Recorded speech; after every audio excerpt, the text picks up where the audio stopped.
أعوذ بالله من الشيطان الرجيم. بسم الله الرحمن الرحيم.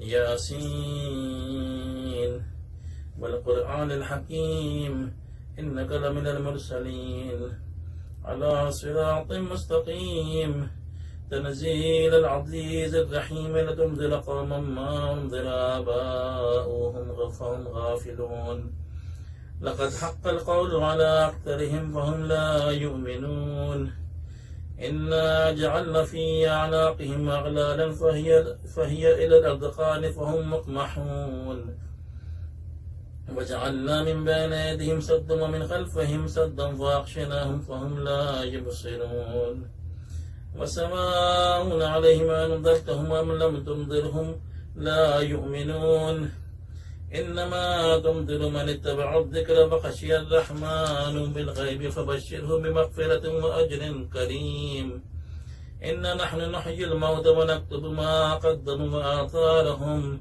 وكل شيء أحصيناه في إمام مبين واضرب لهم مثلا أصحاب القرية إذ جاءها المرسلون إذ أرسلنا إليهم اثنين فكذبوهما فعززنا بثالث فقالوا إنا إليكم مرسلون قالوا ما أنتم إلا بشر مثلنا وما أنزل الرحمن من شيء إن أنتم إلا تكذبون قالوا ربنا يعلم إنا إليكم لمرسلون وما علينا إلا البلاغ المبين قالوا إنا تطيرنا بكم لئن لم تنتهوا لنرجمنكم وليمسنكم منا عذاب أليم قالوا طائركم معكم أئن ذكرتم بل أنتم قوم مسرفون وجاء من أقصى المدينة رجل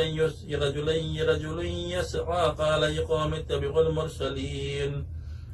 قال يا قوم اتبعوا المرسلين اتبعوا من لا يسألكم أجرا وهم مهتدون وما لي لا أعبد الذي فطرني فإليه ترجعون أتخذ من دونه آلهة إن يردن الرحمن بضر لا تغني عني شفاعتهم شيئا ولا ينقذون إني ضل في ضلال مبين إني آمنت بربكم فاسمعون قيل ادخل الجنة قال يا ليت قومي يعلمون بما غفر لي ربي وجعلني من المكرمين وما أنزلنا على قومه من بعده من جند من السماء وما كنا منزلين إن كانت إلا صيحة واحدة فإذا هم خامدون يا حسرة على العباد ما يأتيهم من رسول إلا كانوا به يستهزئون ألم يروا كما أهلكنا قبلهم من القرون أنهم إليهم لا يرجعون وإن كل لما جميع لدينا محضرون وآية لهم الأرض الميتة أحييناها وأخرجنا منها حبا فمنه يأكلون وجعلنا فيها جنات من نخيل وأعناب وفجرنا فيها من العيون ليأكلوا من ثمره وما عملته أيديهم أفلا يشكرون سبحان الذي خلق الأزواج كلها مما تنبت الأرض ومن أنفسهم ومما لا يعلمون وآية لهم الليل نسلخ منه النهار فيرضهم مظلمون والشمس تجري لمستقر لها ذلك تقدير العزيز العليم والقمر قدرناه منازل حتى أعدى كالأرجون القديم لا الشمس ينبغي لها أن تدرك القمر ولا الليل سابق النهار وكل في فلك يسبحون وآية لهم أنا حملنا ذريتهم في الفلك المشحون وخلقنا لهم من مثله ما يركبون وإن نشاء نغرقهم فلا صريخ لهم ولا هم ينقذون إلا رحمة منا ومتاعا إلى حين وإذا قيل لهم اتقوا مما بين أيديكم وما خلفكم لعلكم ترحمون وما تأتيهم من آية من آيات ربهم إلا كانوا عنها معرضين وإذا قيل لهم أنفقوا مما رزقكم الله قال الذين كفروا للذين آمنوا أنطعم من لو يشاء الله أطعمه إن أنتم إلا في ضلال مبين ويقولون متى هذا الوعد إن كنتم صادقين ما ينظرون إلا صيحة واحدة تأخذهم وهم يخصمون فلا يستطيعون طافية ولا إلى أهلهم يرجعون ونفخ في الصور فإذا هم من الأجداث إلى ربهم ينسلون قالوا يا ويلنا من بعثنا من مرقدنا هذا ما بعد الرحمن وصدق المرسلون إن كانت إلا صيحة واحدة فإذا هم جميع لدينا محضرون فاليوم لا تظلم نفس شيئا ولا تجزون إلا ما كنتم تعملون. إن أصحاب الجنة اليوم في شغل فاكهون، هم وأزواجهم في ظلال على الأرائك متكئون، لهم فيها فاكهة ولهم ما يدعون. سلام قولا من رب رحيم. وامتازوا اليوم أيها المجرمون. ألم عاهد إليكم يا بني آدم أن لا تعبدوا الشيطان إنه لكم عدو مبين وأن اعبدوني هذا صراط مستقيم. ولقد أضل منكم جبلا كثيرا أفلم تكونوا تعقلون. هذه جهنم التي كنتم توعدون اصلوها اليوم بما كنتم تكفرون. اليوم نختم على أفواههم وتكلمنا أيديهم وتشهد أرجلهم بما كانوا يكسبون. ولو نشاء لطمسنا على أعينهم فاستبقوا الصراط فأنا يبصرون. ولو نشاء لمسخناهم على مكانتهم فما استطاعوا مضيا ولا يرجعون. ومن نعمره ننكسه في الخلق أفلا يعقلون. وما علمناه الشعر وما ينبغي له إن هو إلا ذكر وقرآن مبين لينذر من كان حيا ويحق القول على الكافرين.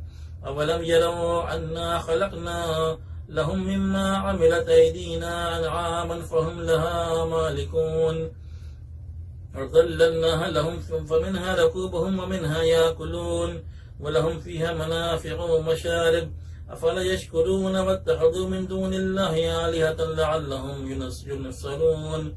لا يستطيعون نصرهم وهم لهم جند محضرون. فلا يحزنك قولهم إنا نعلم ما يسرون وما يعلنون.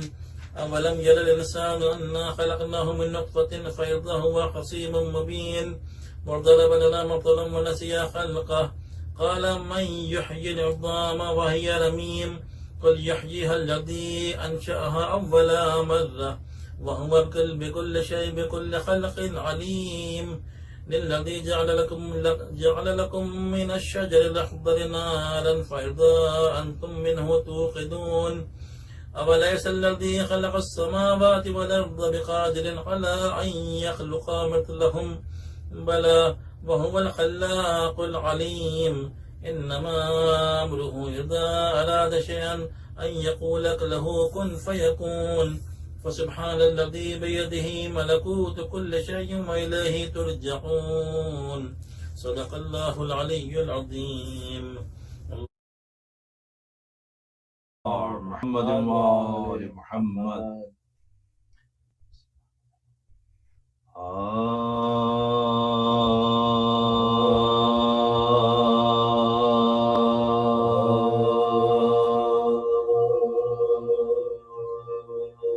शरीक मक़सद खैरुल वरा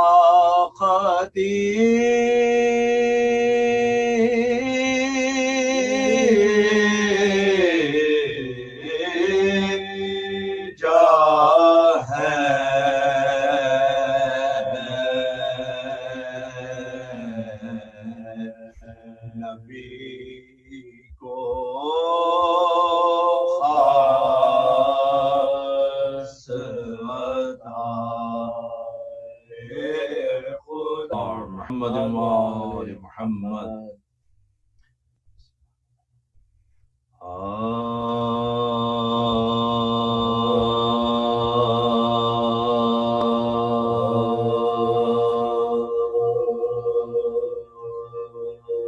शरीक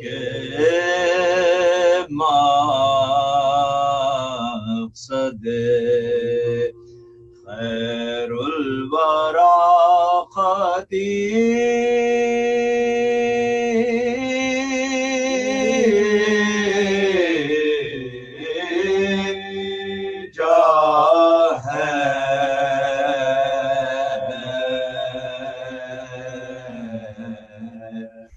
नबी को खास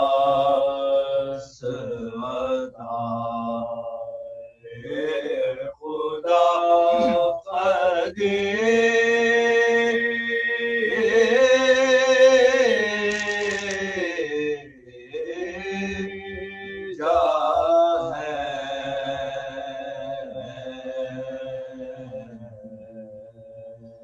जिन्हें नबी का मददगार अवली कहिए जहाँ में या अबू तालिब है या महदी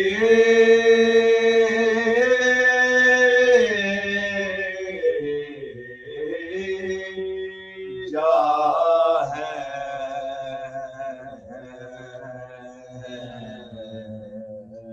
शरीक मक़सद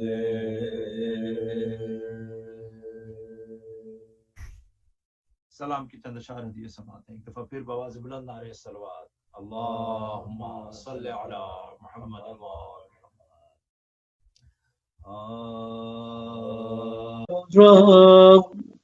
Ya Aba Abdullah on this night, take me back, accept me, forgive me.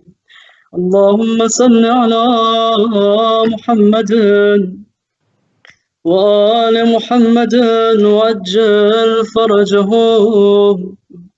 اللهم إني أسألك برحمتك التي وسعت كل شيء وبقوتك التي قهرت بها كل شيء وخضع لها كل شيء وذل لها كل شيء وبجبروتك التي غلبت بها كل شيء وبعزتك التي لا يقوم لها شيء وبعظمتك التي ملأت كل شيء وبسلطانك الذي على كل شيء وبوجهك الباقي بعد فناء كل شيء وبأسمائك التي ملأت أركان كل شيء وبعلمك الذي أحاط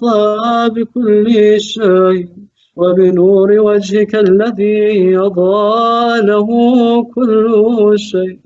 يا نور يا قدوس يا أول الأولين ويا آخر الآخرين.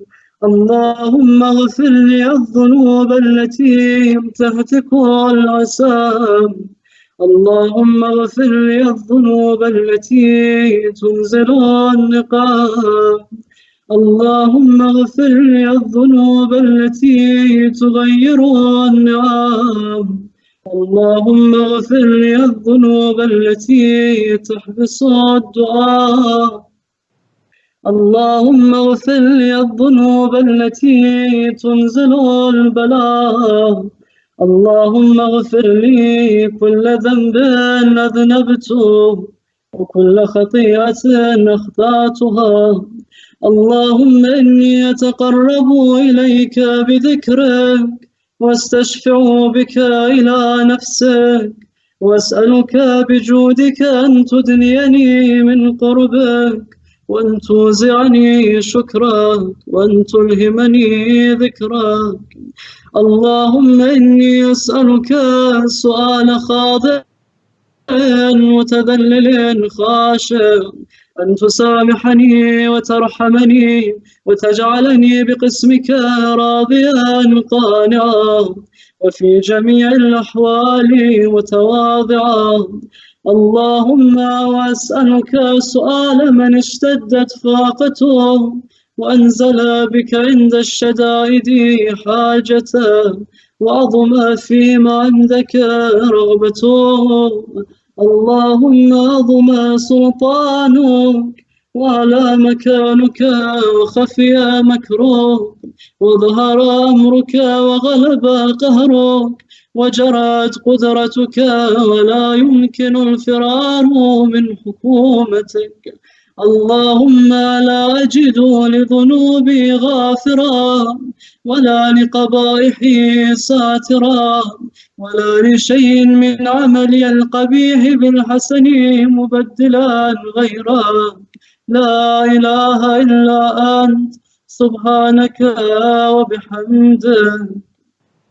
ظلمت نفسي وتجرأت بجهلي وسكنت إلى قديم ذكرك لي ومنك علي.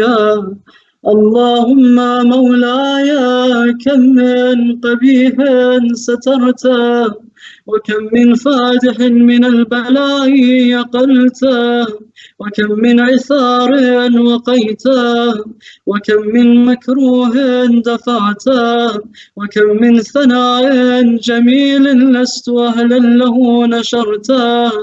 اللهم أعظم بلائي وأفرط بي سوء حالي وقصرت بي أعمالي وقعدت بي أغلالي وحبسني النفع بعد أمدي وخدعتني الدنيا بغرورها ونفسي بجنايتها ومطالي.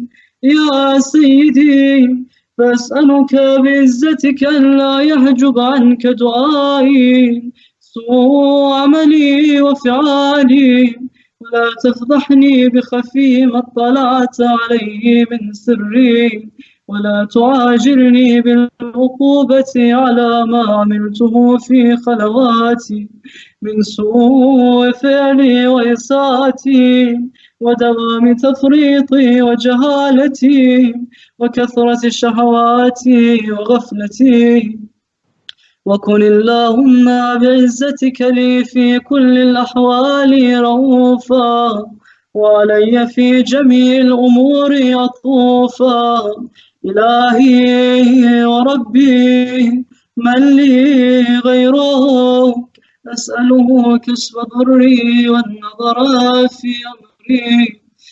إلهي ومولاي أجريت علي حكما اعتبعت فيه هوى نفسي ولم أحترس فيه من تزيين عدوي فغرني بما هو وأسعده على ذلك القضاء فتجاوزت بما جرى علي من ذلك بعض حدودك وخالفت بعض أوامرك فلك الحمد علي في جميع ذلك ولا حجة لي فيما جرى علي فيه قضاءك والزمني حكمك وبلاؤك. وقد أتيتك يا إلهي بعد تقصيري وإسرافي على نفسي معتذرا نادما منكسرا مستقيلا مستغفرا منيبا مقرا مذعنا معترفا لا أجد مفرا مما كان مني ولا مفزعا أتوجه إليه في أمري غير قبولك عذري وإدخالك إياي في سعة رحمتك.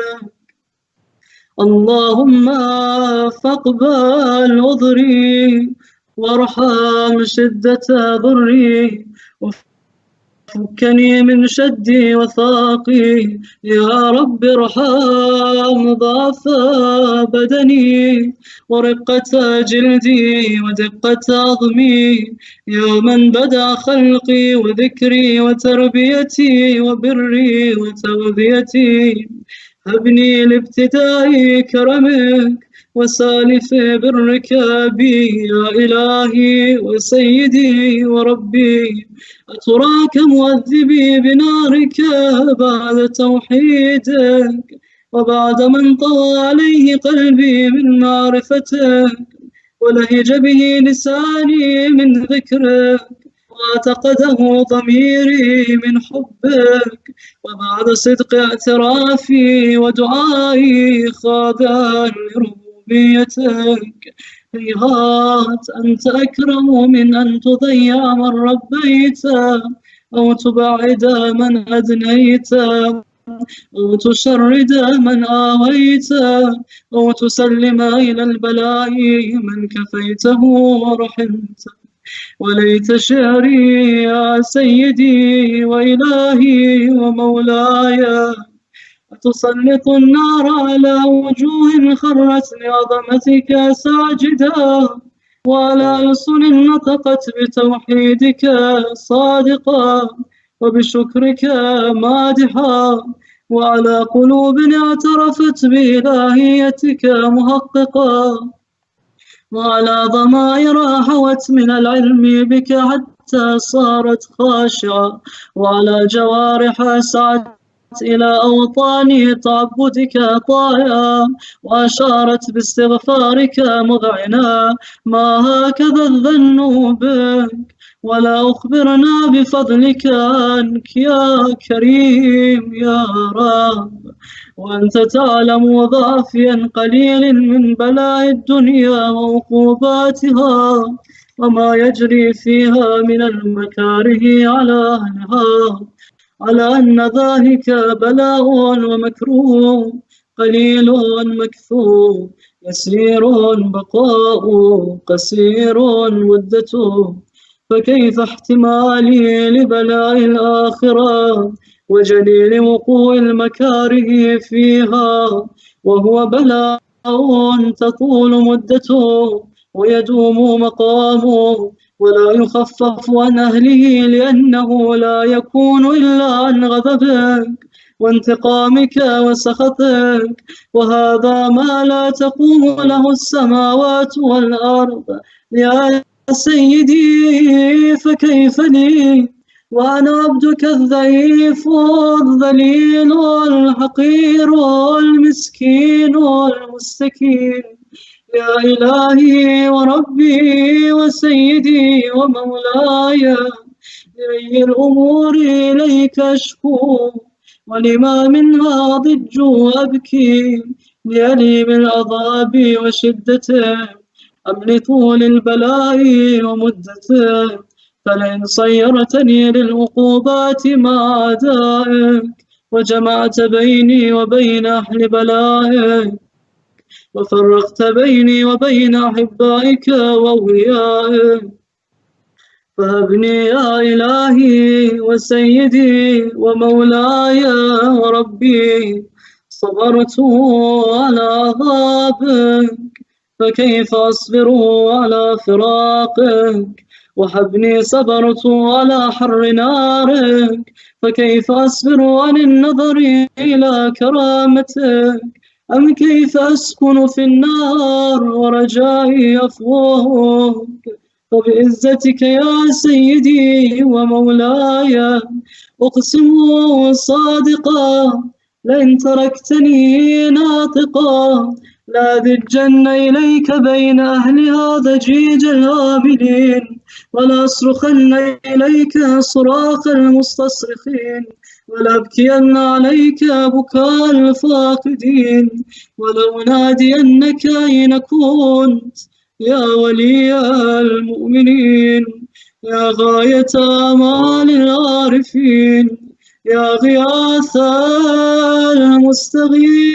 المستغيثين يا حبيب قلوب الصادقين ويا إله العالمين أفتراك سبحانك يا إلهي وبحمدك تسمع فيها صوت عبد مسلم سجن فيها بمخالفته وضاق طعم عذابها بمعصيته وحبس بين أطباقها بجرمه وجريرته وهو يضج إليك ضجيج مؤمل لرحمتك ويناديك بلسان أهل توحيدك ويتوسل إليك بربوبيتك يا مولاي فكيف يبقى في العذاب وهو يرجو ما سلف من حلمك أم كيف تعلمه النار وهو يعمل فضلك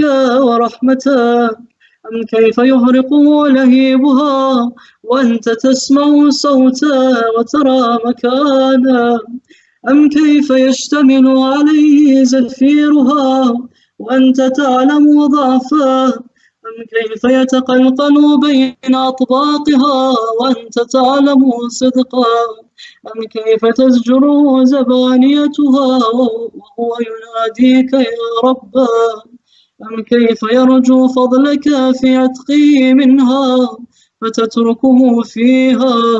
هيهات، ما ذلك الظن بك ولا المعروف من فضلك ولا مشبه لما عملت به الموحدين من برك وإحسانك، فباليقين يقطع لولا ما حكمت به من تعذيب جاحديك وقضيت به من إخلاد معانديك لجعلت النار كلها بردا وسلاما وما كان لأحد فيها مقرا ولا مقاما، لكنك تقدست أسماؤك أقسمت أن تملاها من الكافرين من الجنة والناس أجمعين، وأن تخلد فيها المعاندين، وأن تجل ثناؤك قلت مبتدئا وتطولت بالإنعام متكرما.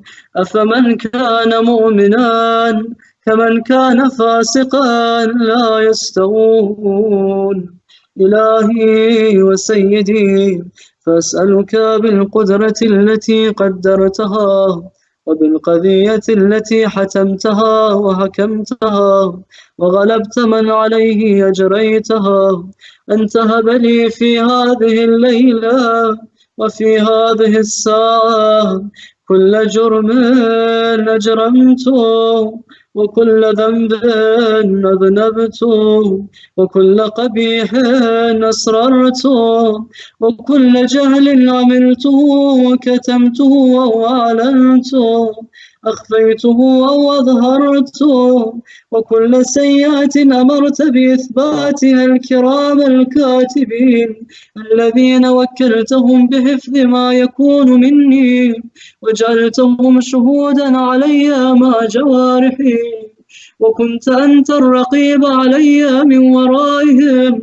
والشاهد لما خفي عنهم، وبرحمتك أخفيته وبفضلك سترته، وأن توفر حظي من كل خير أنزلته أو إحسان فضلته أو بر نشرته أو رزق بسطته أو ذنب تغفره أو خطأ تستره.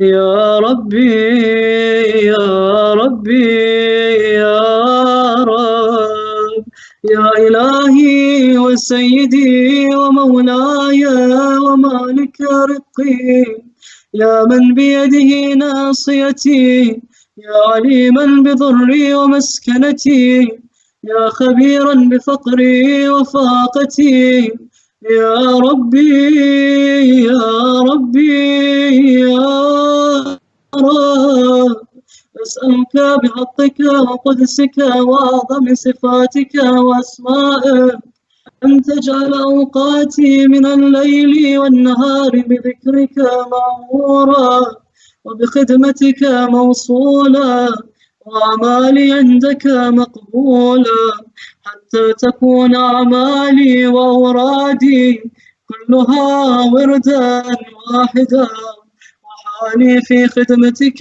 سرمدا. يا سيدي يا من عليه مؤولي، يا من إليه شكوت أحوالي، يا ربي يا ربي يا رب، قو على خدمتك جوارحي واشدد على العزيمة جوانحي وهب لي الجد في خشيتك والدوام في الاتصال بخدمتك حتى أصرح إليك في ميادين السابقين وأسرعا إليك في البارزين، واشتاقا إلى قربك في المشتاقين، وأدنو منك دنو المخلصين، وأخافك مخافة الموقنين، واجتمعا في جوارك مع المؤمنين.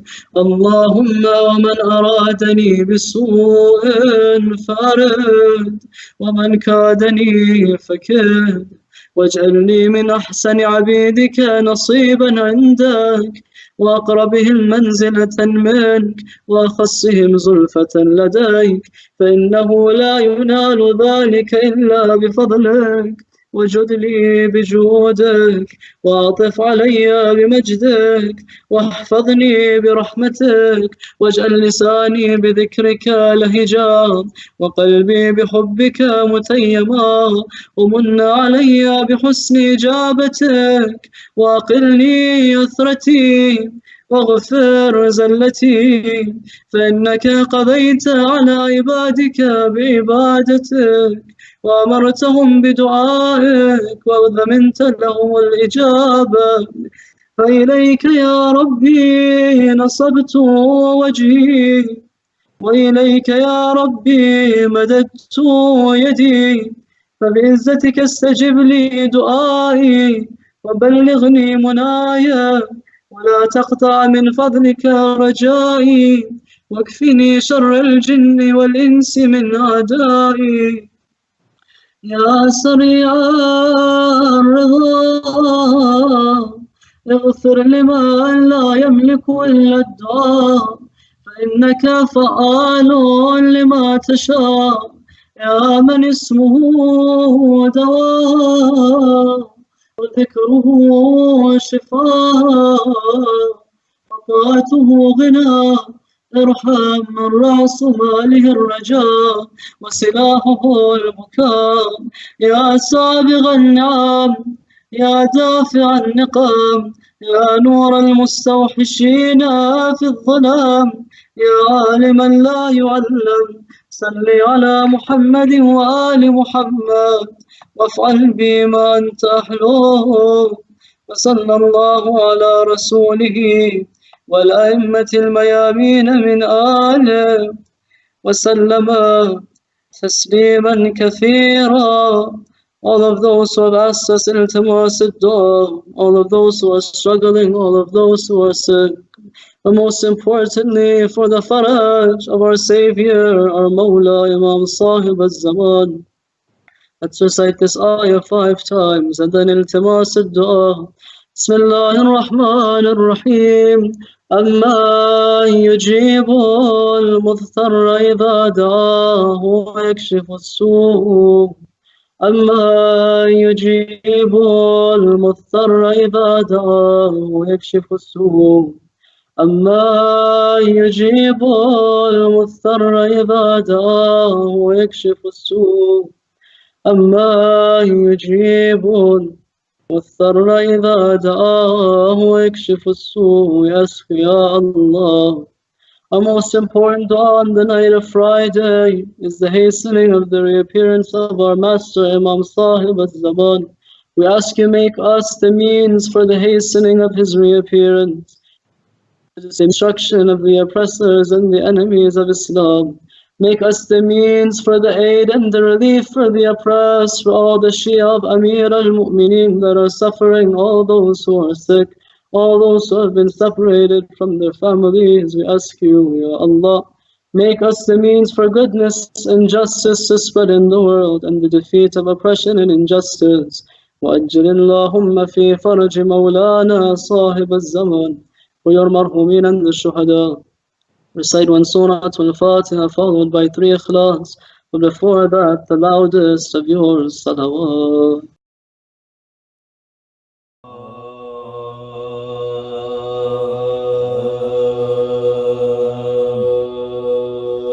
माँ का जो साया फातिमा के सर से हो गया, आराम चैन اس کے مقدر سے اٹھ گیا حال جو خوشی کا تھا وہ گھر سے اٹھ گیا گویا قرار بیٹھے پیمبر سے اٹھ گیا گویا قرار بیٹھے پیمبر سے اٹھ گیا ماں فاطمہ کو چاہنے والی جو مر گئی صدمے اٹھا کے خدیجہ گزر گئی صدمے اٹھا کے خدیجہ گزر گئی ہونے لگی نڈھال جو غم سے وہ دل معلوم ہاتھ اس کے سر پہ پھیر کے کہنے لگے رسول جانب خدا ہے یہ صدمہ کرو اس غم پہ صبر کرنا بھی اس غم کا ہے اصول اس غم پہ صبر کرنا بھی اس غم کا ہے اصول ہر صدمہ عظیم پہ آنسو بہانے ہیں دنیا میں تم کو اور بہت غم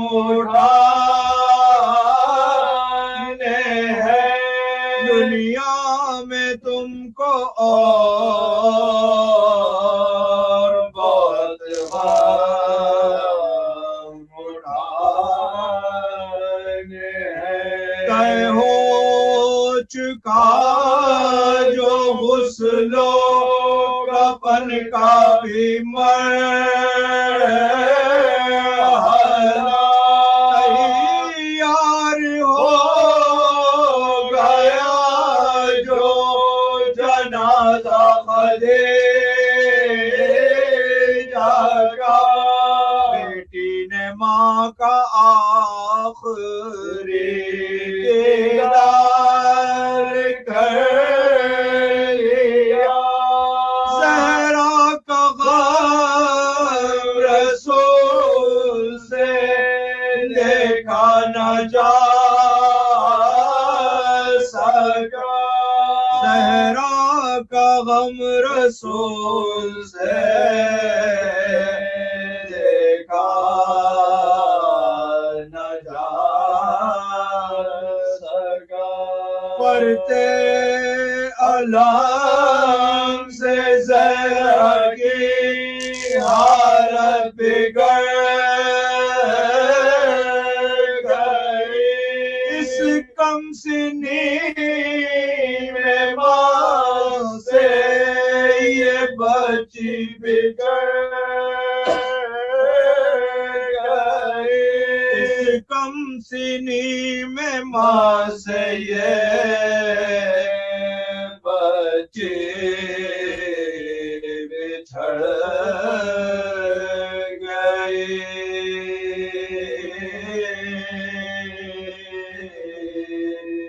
ماں کا جو سایہ فاطمہ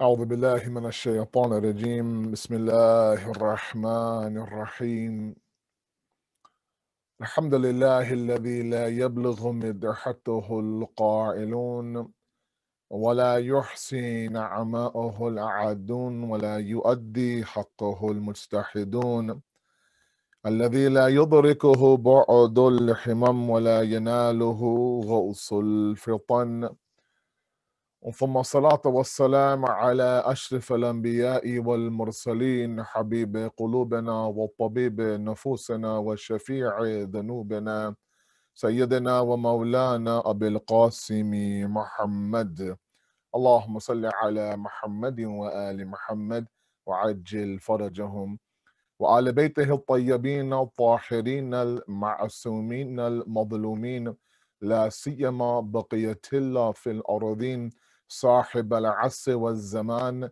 خليفة الرحمن إمام الإنس والجان ولعن الله أعداهم أجمعين إلى يوم الدين أما بعد السلام عليكم ورحمة الله وبركاته. Welcome to another one of our classes on Adab al-Salat, the etiquettes of prayer. Since the ending of the days of Azah and the days of Sayyid al-Shuhada, we've been looking at a few discussions now in the past 2 weeks on the book by Imam Khomeini called Adab al-Salat, the etiquettes of prayer. And as advertised, as I've been mentioning now for the past few weeks, we will continue this discussion up until the new year, and covering a few of the etiquettes of prayer. When you combine our first official class from last week to the 9 lectures that I delivered in the month of Muharram, the last 9 nights of the month of Muharram, on this very same YouTube channel, then you can see that we've covered quite a bit of the original discourse or the initial discussions. And here I find it necessary, as we enter now a very crucial and maybe the most crucial etiquette pre-salat, to make a little bit of a distinction. And if I can ask my AV guys to go ahead and load up the first slide, if you don't mind. The opening slide, yes, that one right there. If we keep that there for a moment. And then I'll inshallah direct all of you to get to the right slide. But initially, we've been looking at, as you know, the way the book has been outlined, and as I mentioned last week, the PDF is floating around. I've sent it myself to several people. Otherwise, if you do a quick Google search of Adab al-Salat with 1A in Salat, then you should be able to reach an al-islam.org link, which has the entire book online. And we are talking about those prerequisite etiquettes of Salat. And so far, if you remember last week, we talked about something called tafhim, the incorporation of something into our hearts. And that was to lead us into this crucial discussion, which will lead us the next 3 or 4 weeks, that talk about something called the presence of the heart. Okay, so if I can ask the AV guys to please get to my first slide on class number 2, entitled November 12th, and then inshallah we can go from there. The slide right after that, please, if you don't mind. Perfect. So we're talking about now one of the most important etiquettes that we have.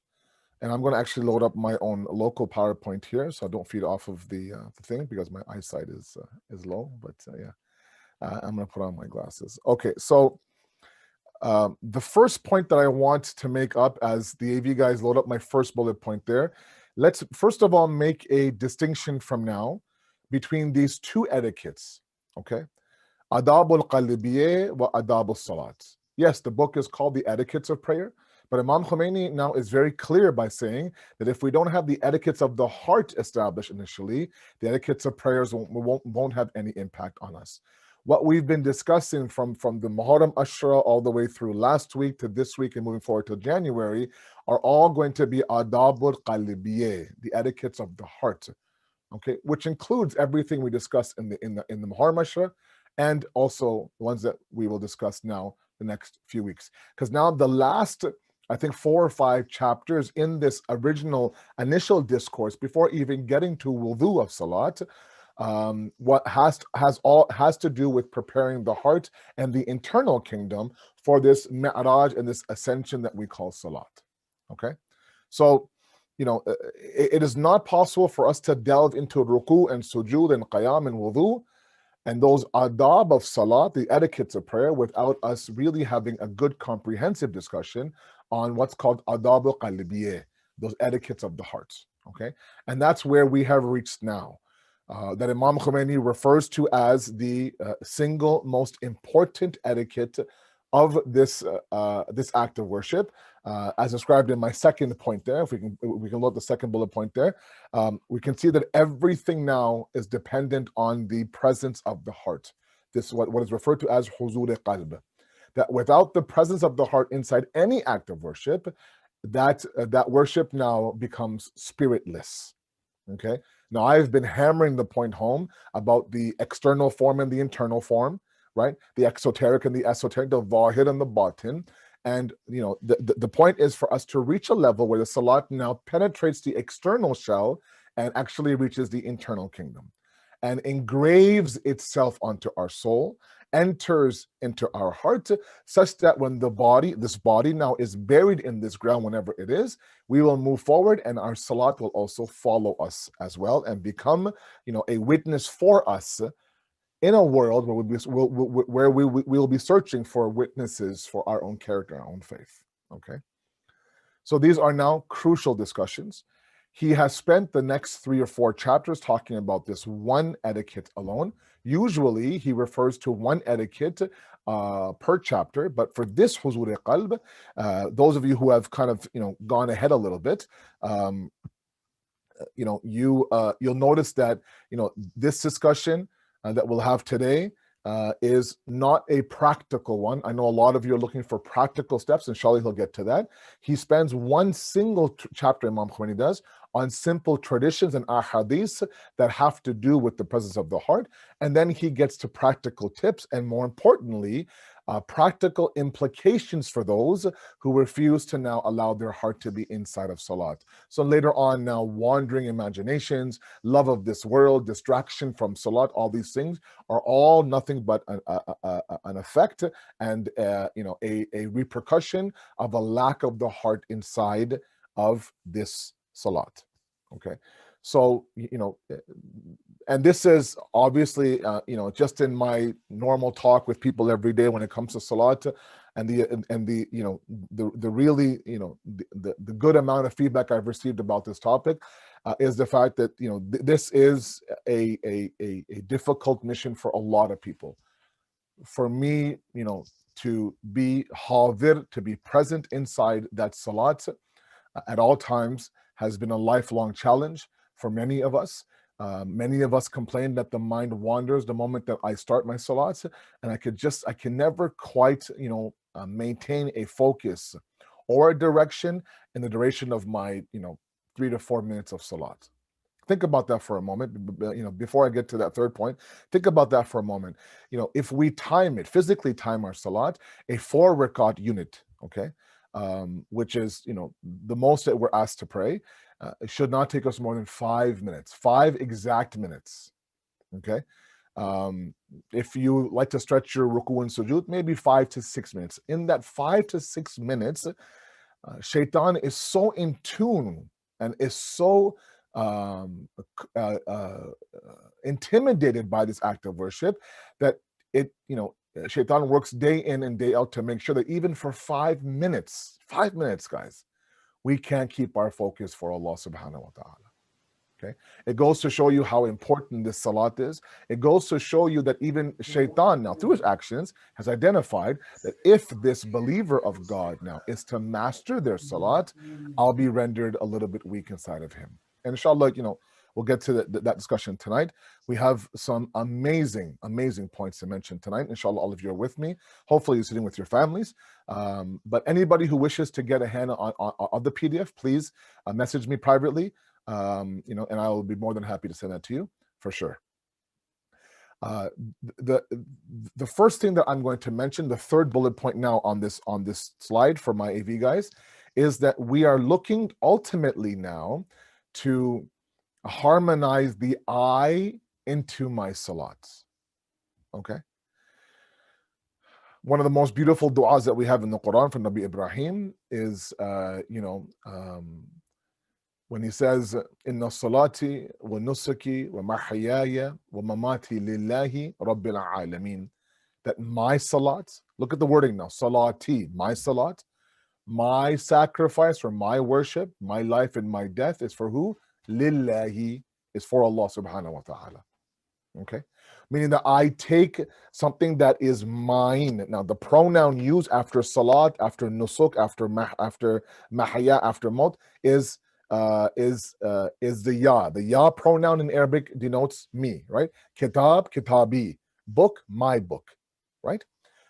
So it's a very, very interesting use of the word pronoun, of the pronoun ya, or the idea of a ye at the end, which basically tells us that here Nabi Ibrahim is saying, even though this salat is mine, meaning I'm praying it, it's wajib on me, an obligation on me, it's my mi'raj towards Allah, it ultimately is for who? Lillahi. It's for Allah subhanahu wa ta'ala.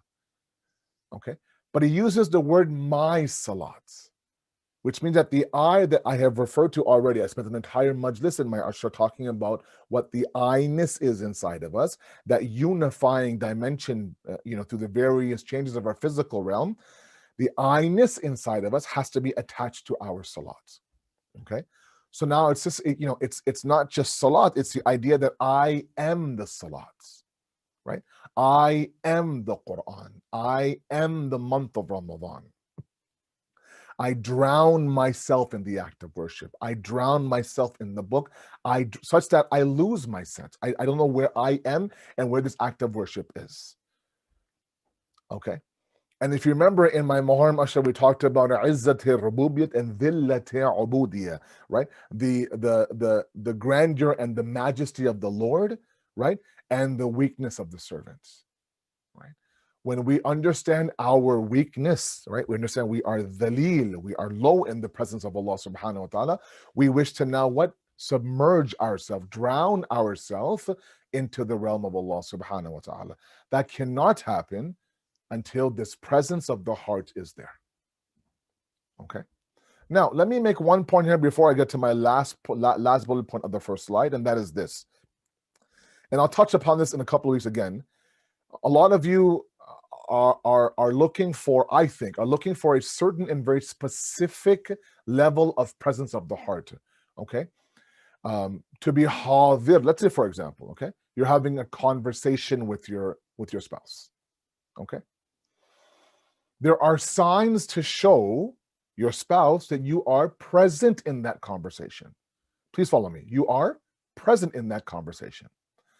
And signs are, number one, you're showing signs of listening. Okay. So there is, let's say, for example, eye to eye. You're not doing 1,000 things while. Hello.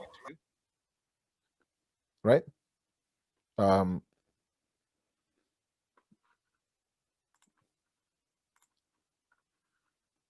Sorry, did something happen? No, we're okay. Okay.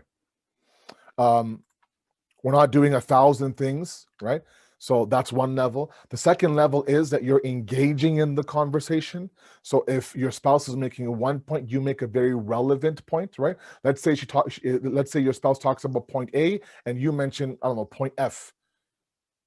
They'll be like, what, are you even listening to, are you on topic? Right? There's no cutting off. There's no this and that. Like they're talking about, let's say, for example, point A, you're talking about, the fact that salmon is on sale at this store. Like, are you even in this conversation? So there are not just one, there are various methods and various ways to show that you are what? Hadir inside of this conversation. You are present inside this conversation. Salat is no different. There are multiple ways to show to Allah that Allah, I am present in this act of worship.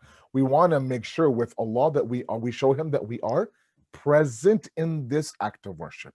Now, that could mean, for example, there are some people who make sure that the fiqhi aspect, the jurisprudence of the salat, meaning making sure that I am somebody who moves a lot in my salat. I was told by the alim, make sure that you are quite still whenever you can be. Okay, so I really focus on the fact, okay, don't move, for example. I want to make sure that my ruku is to the point where, they say it's mustahab to have your back straight, so you can put a glass on your back and it won't fall, right, if you're able to.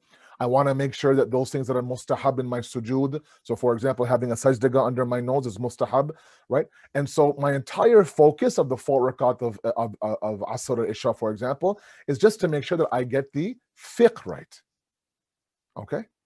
And I am very, very in tune from my takbir al-ihram to my tashahhud and salam. I'm focused on the fiqh. That's one way of showing Allah that I'm present. It's one level of it, right? There are other people who want to make sure that they get the makhraj right, so their ains are right and their qafs are right. I've seen people who really, they physically strain themselves to make sure the ha comes out properly, the qaf comes out properly, right? And again, that is showing God that he is or she is present, right? Then there are those who wonder, how can my mind be present? What should I be thinking about during my salat? You can think about 1,000 things, but they have to be related to God. So for example, I could be thinking about every blessing possible that God's given me during my salat. That's you being present inside of salat. I could be thinking about all the mistakes I made and standing in front of Allah, begging Allah, I'm sorry, Allah, I am at your door as a servant to beg for your forgiveness during my 4 rakat salat. That's you being hadir. The point is, right, or you could be looking at the turba of, say, the Shuhada and thinking about, for example, Karbala, thinking about his sacrifice, or thinking about for Allah, right? Or thinking about the fact that's dirt and I have to now go back into dirt, thinking about your life and your death and your journey. All of these things are what? You being hadir inside salat. There's no one particular now manifestation of huzur qalb. There isn't, right? When somebody comes and approaches Imam Sadiq alayhi salatu wasalam with the exact same question, 4 different people asked him the exact same question. And the same question was, how can I attain a level of focus in my salat? Same question, 4 different people. Our Imam gave 4 different answers. And one person, he said that pretend, for example, that Allah in the physical form now is in front of you watching your salat. Focus on the mohr, the turba that you're praying on, and know that's made of dirt, you're made of dirt, and one day you'll be, once again mixed in the dirt in your grave. Okay. The third one is that he says that make sure, think about, for the fact this is your last salat in this world. How would you pray that salat? The point is that he gave 4 different answers. Now, when he was asked by one of his companions that, Mawla, it's the same question, why 4 different answers? He says that I answered according to their capacity to focus in their salat, which tells us that everyone has their respective level of capacity when it comes to huzur qalb. Okay? So that I had to make that point. It's not in the book, but it's important that I make that point. And later on, we talk about distraction from this dunya and the wandering imagination. We'll talk a little bit more on that and expand on that. But that point was important. But initially, this idea of the harmonizing of the I inside of us is extremely important. Okay, that's what we want. Such that now when I am present in my salat, I am removed from the equation, right? And I replace God with that, such that now, every focus of my I-ness becomes that salat, and I present that in its totality to Allah subhanahu wa ta'ala. Okay. Hopefully that makes sense. The last point on this first slide to my AV guys, if you guys don't mind, the sheer importance of this discipline, and this is a term that the book uses a lot. Salik, suluk. Sometimes you've heard sayr, right? Sayr was suluk. You've heard those terms, I'm sure. Those of you who are avid readers of Islamic text, right? And all of that refers to a journey. And it's an example that he uses, Imam Khomeini, throughout the book, that this ultimately is a journey, and we are the musafirin. We are the ones who are the travelers on their journey towards Allah, right? And to combine the various dimensions of the travel towards Allah, this huzur qalb is there. So now not only is your body focusing, facing Qibla, standing straight, not moving, but now your heart and your internal kingdom is also now focusing. So this huzur qalb now becomes the connector between the outer world of your salat and the inner world of your salat, right?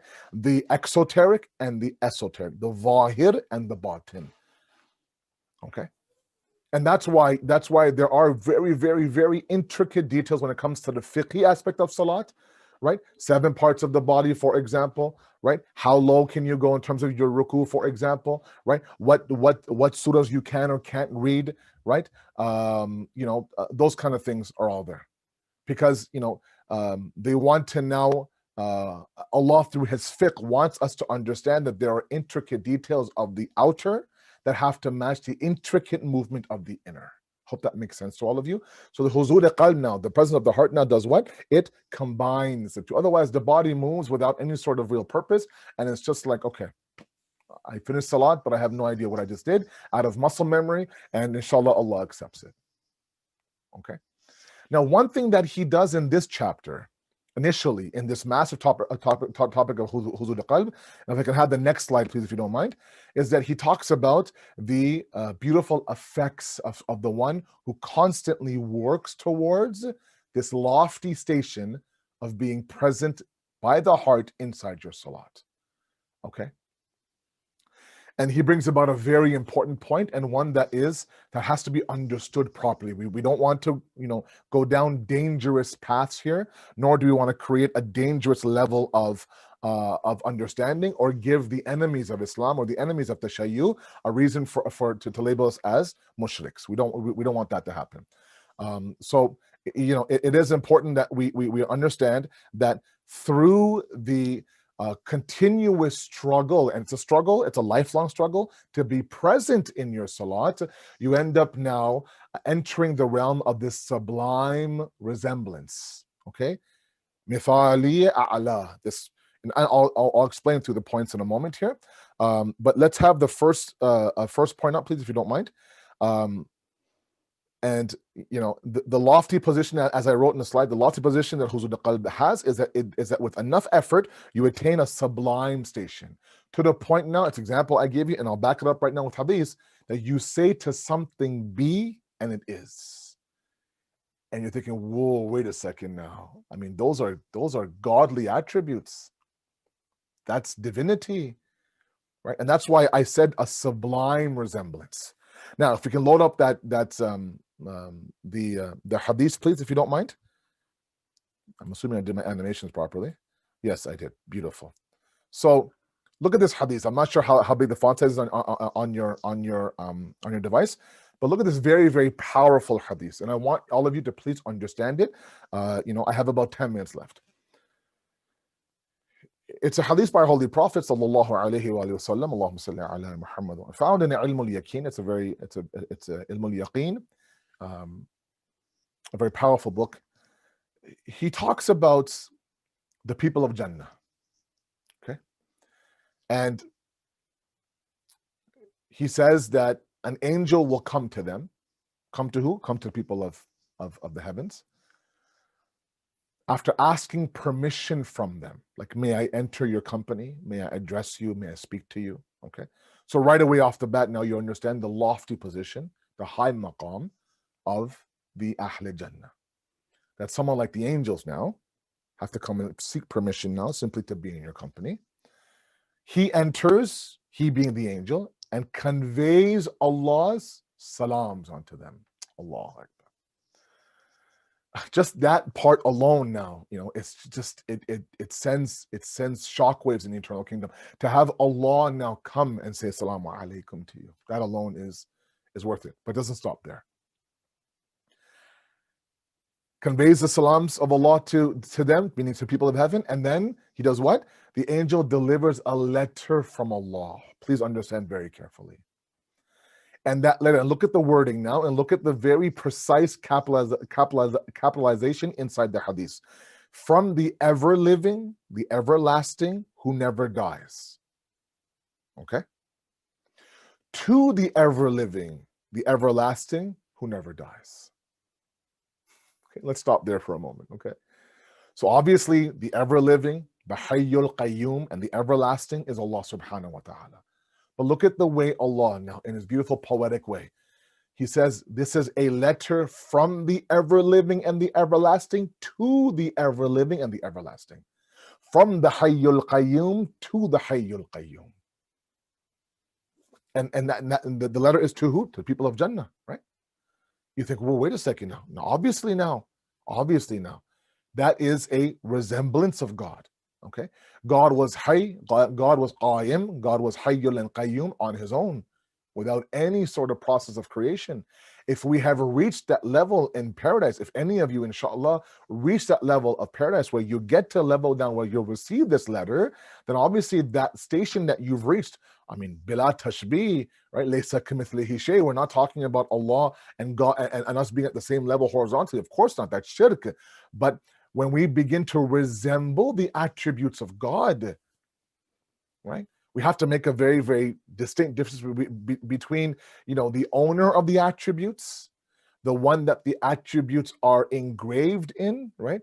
وَلِلَّهِ الْأَسْمَاءُ الْحُسْنَى, and us who are simply a resemblance of those attributes. The picture I chose for you right now, that tree, and the resemblance or the reflection of that tree in the water, obviously nobody would say these are two exact trees. No, of course not. While the reflection in the water may look like the actual tree, the tree by itself is standalone, and the reflection is nothing but the reflection of the tree. If you remove the actual tree, the reflection also is gone. So if that ever living and everlasting now has been reached, it's only due to Allah. Whereas Allah, of course, is standalone, right? He's not dependent on anything else for him to have these attributes. Whereas we, like that reflection, is dependent on the existence of God. So let's not enter the world of shirk. I'm not saying that now the way that Allah has hayat, we have hayat. No, of course not. But very interesting how he uses these terms, right? Carefully. He says, now then, I tell a thing. Now, this is God now in the letter talking to the people of Jannah. I tell a thing be, and it is. I made you tell a thing be, and it is. Right? وَإِذَا أَرَادَ شَيْئًا أَن يَقُولَ لَهُ كُن فَيَكُونَ. Surah Baqarah says that when Allah now wills something, he just says be, and it is. That level of command and authority and respect that not given to the angels, not given to the plants or the animals, nobody else, given to who? That human being that reached the level of huzur qalb inside this dunya. Inside this dunya. Okay. That's what we're talking about here. This is what one can achieve. And Imam Khomeini is a very realistic writer. He is one that doesn't do this is not lip service. This is not him, glorifying words or exaggerating is a better word. No, there's no chop Lucy. There's no khitabat. There's no sort of, this and that. No, these are straight facts.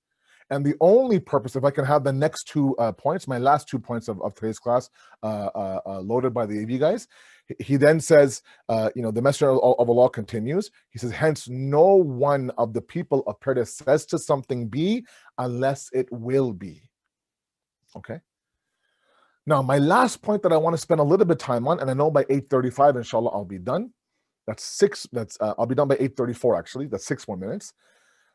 All of this may seem like, this is for the awliya, Maulana, this is for the prophets, for the urafa, it's not. As I mentioned, the last point there in front of you on your screen, this is all just to tell you and tell me the sheer potential of the human being. Okay? The quwwah inside the human being. This is a world of potential. This world that we live in, this alam al-mithal, this Mahdi dunya, this materialistic world, is a world of potential. Okay? And that world is to see whether or not we've actualized that potential. I have been referring to these terms up and down, Muharram. If you have followed any of my lectures, you know that these are terms that I've been using, bil quwwa and bil fi'l. Okay? Potential and the actualization of potential. Okay? This maqam of this letter that the Prophet of Allah now is narrating in Ilm al-Yaqeen, all of that is within you. It's within me. These are not simply for the khas or for the special people. No, absolutely. It's attainable, it's achievable, it's possible.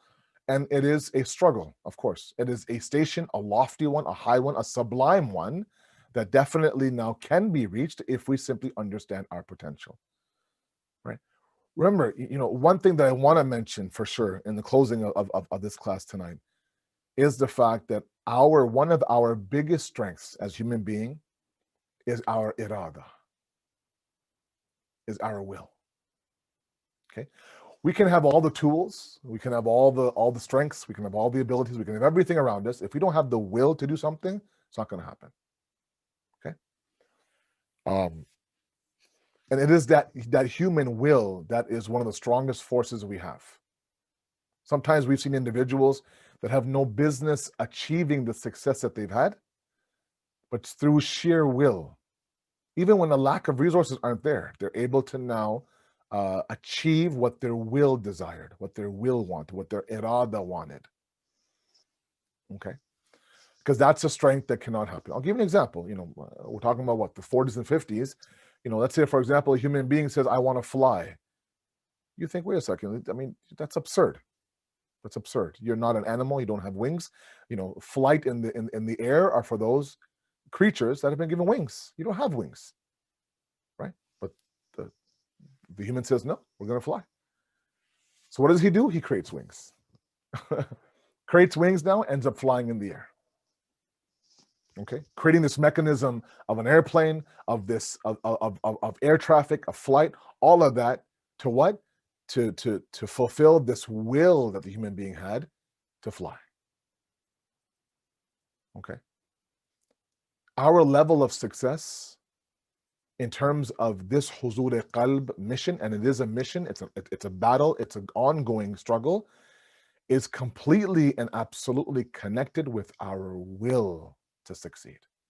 We have to will it, guys. We have to want it. And if we want it and if we will it, then Allah now, of course, وَمَنْ يَتَّقِ اللَّهَ يَجْعَلْ لَهُ مَخْرَجًا وَيَرْزُقْهُ مِنْ حَيْثُ لَا يَحْتَسِبُ. Allah says, look, you show a little bit of consciousness towards me, you show a little bit of will towards me, a little bit of irada towards me, I'll open up doors for you. And I will give you sustenance. Surah Talaq says, sustenance, risk, a path, strength, himmat, courage. All of that is risk from a source that you never even accounted for. Min haythu la yahtasib. There's no hisab.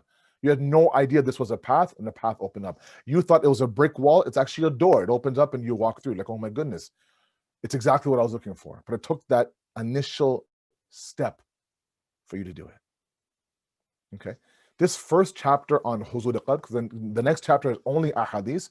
The chapter after that now talks about some practical steps, and then they talk about the repercussions of those who refuse to have their salat filled with the presence of the heart. All that is coming up in the next few weeks. But this initial class talks a lot about the fact that all of these stations that we think are unattainable, they're all within us, and they all are attainable. And this ocean that Imam Ali talks, this universe, this alam akbar that Imam Ali talks about inside of you, inside of me, is there. And sometimes through these everyday actions, right, we can build our irada and begin to slowly unveil and peel off the layers to discover that, wow, I'm not just this mamuli creation, this everyday creation. I'm actually somebody who can convert that bil quwwa to bil fail, that potential to be the Khalifa of Allah, to actually now what? Have this sublime resemblance of Allah. And huzur al-qalb is one of those ways. We ask you, Allah subhanahu wa ta'ala, to accept, inshallah, our efforts every Thursday night to understand this powerful act of worship known as salah. We ask you, Allah, to grant us that tawfiq, to have that will, to have that desire, now to elevate ourselves towards you through this salat. We ask you tonight, Shab al-Jummah, that you bless our marhumeen, that you elevate their status in their hayat al-barzakhi, inshallah. And finally, on Shab al-Jummah, our dua every week is always one, that you grant us that opportunity to stand beside the Imam of our time when he comes, inshallah, and that he accepts us when he arrives. Thank you very much. Wassalamu alaikum wa rahmatullahi wa barakatuh.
ہوا؟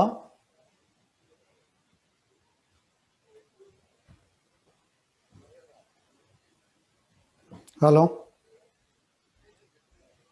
السلام علیکم ورحمۃ اللہ وبرکاتہ. وفوض امری الی اللہ ان اللہ بصیر بالعباد ولا حول ولا قوة الا باللہ العلی العظیم. اعوذ باللہ السمیع العلیم من الشیطان الرجیم. بسم اللہ الرحمن الرحیم.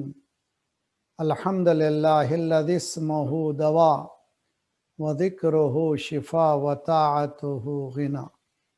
والصلاة والسلام على عبده المصطفى بدر الدجى كهف الورى الذي دنا فتدلى فكان قاب قوسين أو أدنى أبي القاسم محمد. اللهم صل على محمد وآل محمد وعجل فرجهم وأهل بيته الطيبين الطاهرين المعصومين لا سيما بقية الله في الأراضين صاحب العصر والزمان خلیفۃ الرحمن امام الانس والجان الذي بيمنه رزق الورى وبه ثبتت الارض والسماء. اللهم عجل فرجه الشریف.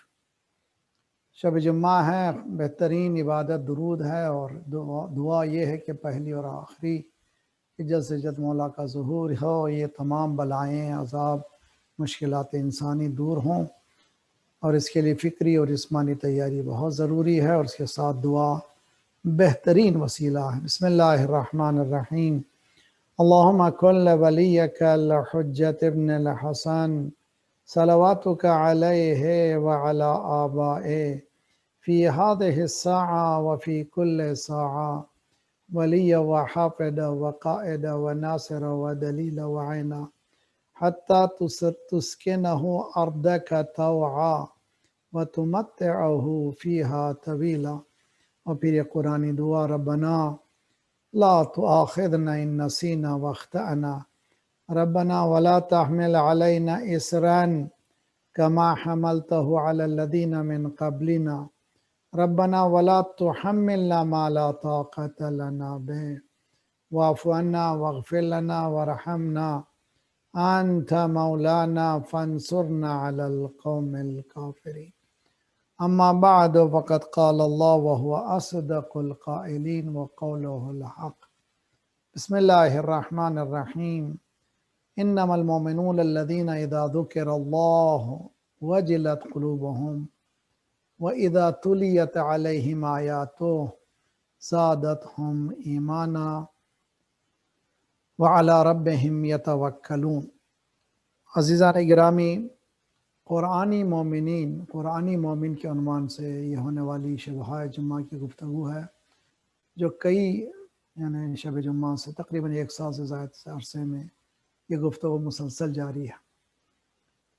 ہم نے ابتدا میں سورہ مومنون کی ابتدائی آیتیں جو مومنین کی صفات بیان کرتی ہیں کہ مومن کون ہے.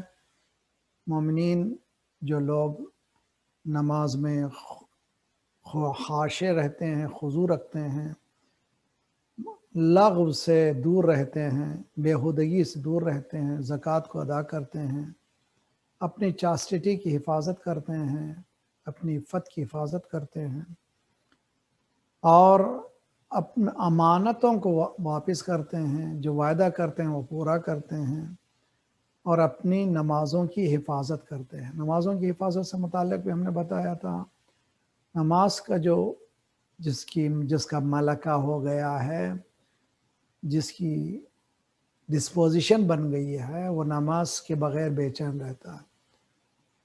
اور ہو سکتا ہے کہیں سفر میں یا ڈرائیو کر رہا ہو، جب وہ وقت پر نماز پڑھنے والا ہو، اس کو بے چینی ہوتی ہے جب تک کہ نماز نہیں پڑھا. اب جب نماز پڑھتا ہے السلام علیکم، وہ ذرا سا سکون ہو جاتا ہے کہ اب میں نے فریضہ ادا کر لیا. یہ نماز میں خشوع وغیرہ کی بات ہے. لیکن یحافظون کیا ہے؟ جیسے آیت اللہ جواد مولی نے فرمایا تھا کہ السلام علیکم پر نماز ختم نہیں ہوتی، نماز شروع ہوتی ہے. یعنی اب یہ نماز جو میں نے پڑھی ہے اس کی حفاظت ضروری ہے.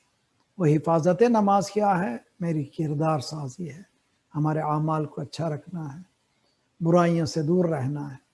اگر یہ تمام چیزیں اس لیے کہ ان الصلاۃ تنہی عن الفحشاء والمنکر، نماز انسان میں وہ ایبلٹی پیدا کرتی ہے کہ وہ برائیوں سے رکتا ہے۔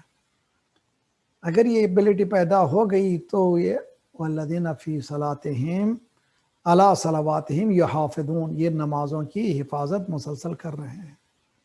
اور اس کے بعد قرآن یہ کہتا ہے اولئک ھم الوارثون، یہ حقیقت میں وارث کس کے؟ جنت کے، یہی الذین یرثون الفردوس ھم فیہا خالدون، جنت کو اللہ انہیں ایز اے وراثت عنایت کرے گا۔ یہ مومنین کی کچھ کیفیتیں قرآن نے ان آیتوں کے ذریعے سے سمجھائیں۔ اس کے بعد ہماری گفتگو ہو رہی ہے اس سورہ انفال کی آیتوں سے۔ سورہ انفال قرآن کا 8واں سورہ ہے، اس کی دوسری آیت ہے۔ انما المؤمنون، انما جانتے ہیں آپ، کئی مرتبہ سنتے ہیں انما یرید اللہ کے مسئلے میں، انما حصر یعنی بس اس کے سوا کچھ نہیں ہے۔ بس مومن کون ہے؟ یہی ہے مومن۔ کون ہے مومنین؟ الذین اذا ذکر اللہ وجلت قلوبہم، جب بھی ان کے سامنے اللہ کا ذکر آتا ہے ان کے دل دھڑکنے لگتے ہیں، اور ان میں ایک ایسی کیفیت ہوتی ہے خوف و ہراس کی، ایسی کہ نا امیدی کا خوف نہیں ہے بلکہ شوق کا خوف ہے، لقاء الہی کا خوف ہے، یہ بڑھتا جاتا ہے، ان کا دل دھڑکنے لگتا ہے۔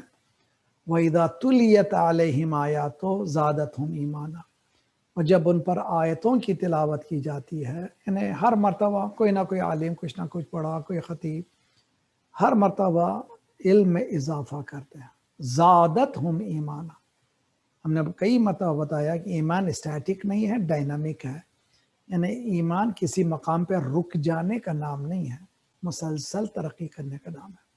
گزشتہ شب جمعہ سے اس شب جمعہ تک مجھ میں کتنی تبدیلی آئی، فجر کی نماز سے ظہر تک کتنی تبدیلی آئی، یہ کانسٹنٹلی مسلسل بلندیوں کی طرف جانا ہے۔ اللہم انی اعوذ بک من نفس لا تشبع، من قلب لا یخشع، ومن صلاۃ لا ترفع، پروردگارا اس نماز سے بھی پناہ مانگتا ہوں جو بلند نہیں ہوتی، بلند نہیں کرتی، اس لیے کہ والعمل الصالح یرفعہ، عمل صالح انسان کو بلند کر دیتا ہے۔ بلندی کب ہوتی ہے؟ جب کہ وہ زنجیروں میں جکڑا ہوا نہ ہو اور اس کو شکل میں موجود نہ ہو، کوئی نہ کوئی اس کو اٹریکٹ نہ کر رہی ہو، تو پھر وہ بلندی کی طرف جاتا ہے۔ انسان کے ایمان کی یہ کیفیت، وعلی ربہم یتوکلون، اور وہ توکل جو ہے صرف اللہ پر کرتے ہیں۔ ایمان اس مقام کا نام ہے جو اسلام سے بھی آگے ہے۔ خود اسلام ایک آسان کام نہیں ہے۔ فَلَمَّا أَسْلَمَا وَتَلَّهُ لِلْجَبِينِ، جب حضرت ابراہیم و اسماعیل کٹ جانے کے لیے تیار ہیں، ابراہیم کاٹنے کے لیے تیار ہیں، یہ جو تسلیم ہے، یہ جو سبمیشن ہے، اس کو کہتے ہیں تسلیم۔ یہ بھی کوئی معمولی چیز نہیں ہے، لیکن اس مقام تک پہنچنے کے لیے منازل کو گزارنا ہے۔ قرآن مجید اس سلسلے میں کہتا، سورہ حجرات کی آیت آپ سنتے ہی رہتے ہیں، خوبصورت آیت ہے۔ قالت الاعراب آمنا، ایک کچھ بدوین عرب آئے، انہوں نے کہا کہ ہم ایمان لائے آپ پر۔ قل لم تؤمنوا، ان سے کہہ دیجئے کہ ابھی ان کے پاس ایمان نہیں آیا ہے۔ ولیکن قولوا اسلمنا، تسلیم ہو گئے ہیں، سرنڈر ہو گئے ہیں، اس میں کوئی شکی نہیں ہے، مسلمان ہو گئے ہیں۔ وَلَمَّا يَدْخُلِ الْإِيمَانِ فِي قُلُوبِكُمْ، یہ عربی گرامر ہے، لما کے معنی اب تک، ممکن ہے آگے ہو سکتا ہے۔ لن يدخل الایمان یعنی کبھی نہیں ہوگا ہے، لما يدخل کے معنی اب تک ایمان آپ کے اندر داخل نہیں ہوا ہے۔ اگر وَإِن تُطِيعُوا اللَّهَ وَرَسُولَهُ وَلَا يَلِدْكُم مِّنْ أَعْمَالِكُمْ شَيْئًا إِنَّ اللَّهَ غَفُورٌ رَحِيمٌ، اگر آپ نے اطاعت اللہ کی اور رسول کی تو آپ کے اعمال میں کوئی چیز کمی ہونے والی نہیں ہے، اور اللہ زیادہ بخشنے والا ہے، رحیم ہے۔ تو یہاں پر منازل ایمان، خود حیات ایمان، ایسنس آف ایمان کیا ہے، واٹ از ایمان. اور اس کو مسلسل میں کہا کرتا ہوں کہ یہ جب تک پرواز نہیں ہوئی اس میٹر سے، اس میٹیریلسٹک ورلڈ سے اس اسپرچل دنیا تک، ملکوت تک، ایمان سمجھ میں نہیں آتا. کیا معنی ہے؟ کیا ہم اس کو حاصل کر سکتے ہیں؟ اگر نہیں حاصل کر سکتے تو ان اللہ لا یکلف اللہ نفسا الا ما وسعها، اللہ نے ہمیں وسعت دی ہے اس کے سمجھنے کی. انسان سے اللہ کہہ رہا ہے کہ پرواز کر، نکل جا زمین سے، نکل اس دنیا کے اٹریکشن سے نکل. جب نکل جائے گا تو پھر یقیناً تمہیں وہ مقام حاصل ہوگا. یہ اٹریکشن بہت، یہ جس کو گریویٹی آف دنیا جو ہے بہت سخت ہے، یہ بہت زیادہ کھینچتی ہے. اور جب تک اس میں کھینچے رہیں گے وہ مقام ایمان تک نہیں پہنچیں گے. وہ کون سا مقام ہے؟ وہ مقام یؤمنون بالغیب. یؤمنون بالغیب کے معنی یہ ہیں کہ میں اب تک حواس کی دنیا میں ہوں، حس کی دنیا میں ہوں، علم الاحساس یعنی یہ سینسس کی دنیا میں ہوں. دیکھتا ہوں تو بلیو کرتا ہوں، سنتا ہوں تو بلیو کرتا ہوں، ٹچ کرتا ہوں تو بلیو کرتا ہوں. محسوسات کی دنیا کا نام ایمان نہیں ہے، معقولات کی دنیا کا نام ایمان ہے. یعنی کیا ہے؟ یہ سینسیبل دنیا جس کو کہتے ہیں، سینس کی دنیا ہے، 5 سینسز انسان کے ہیں جس کے ذریعے سے انسان سمجھتا ہے. اس دنیا سے پرواز کر جانا ایک چیلنج ہے انسان کا. خدا اللہ نے صلاحیت دی ہے کہ یہ اس دنیا سے، اس ہوا سے پرواز کرے. اور اس کا واحد طریقہ قرآن مجید بتاتا ہے کہ یہ متقین کون ہیں؟ الذین یؤمنون بالغیب. یعنی حقیقت میں جب میں اشہد ان لا الہ الا اللہ کہہ رہا ہوں، یعنی اشہدو کے معنی کیا ہے؟ I bear witness، میں دیکھ چکا ہوں، میں دیکھ رہا ہوں، اس ذات کو دیکھ رہا ہوں. اور حقیقت میں انسان یہ دیکھنے کو صرف زبان تک محدود نہ رکھے بلکہ دل کی گہرائیوں سے یقین کرے میں دیکھ رہا ہوں.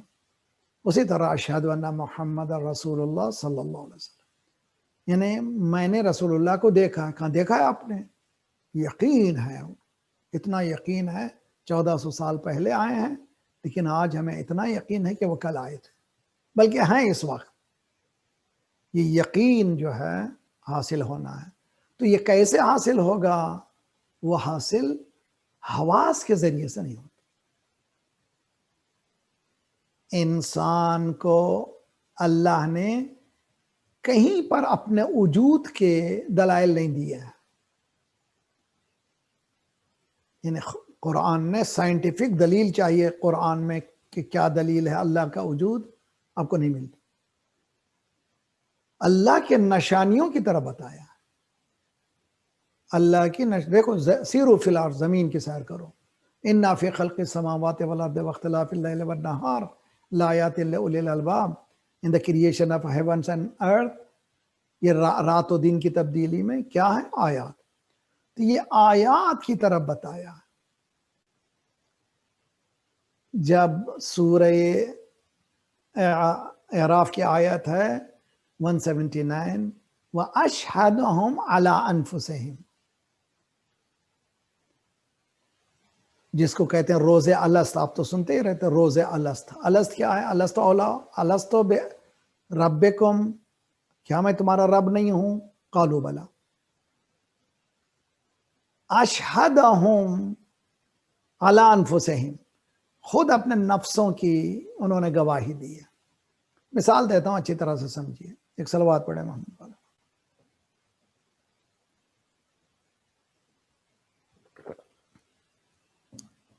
سامنے مرر ہے، آئینہ ہے. آئینہ کیا کرتا ہے؟ ریفلیکٹ کرتا ہے. کس کو؟ جو اس کے سامنے ہے.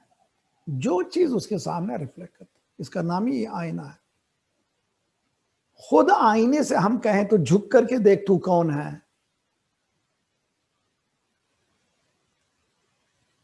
دیکھیے بہت اچھی طرح سے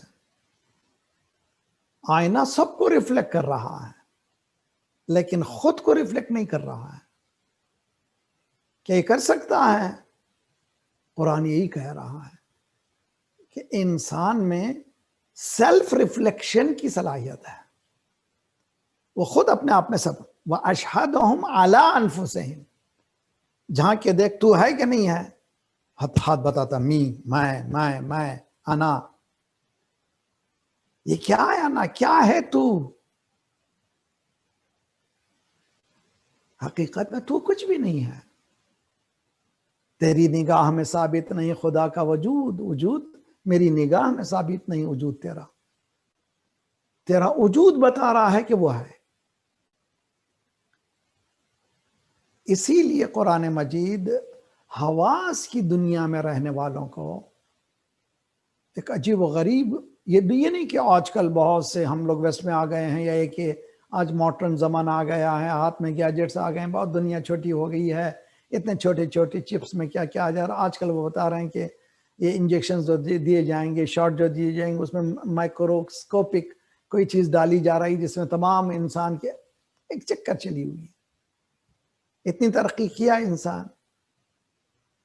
جی ہاں ترقی ہے انسان کی، مگر کیا اس نے خود دیکھ لیا ہے؟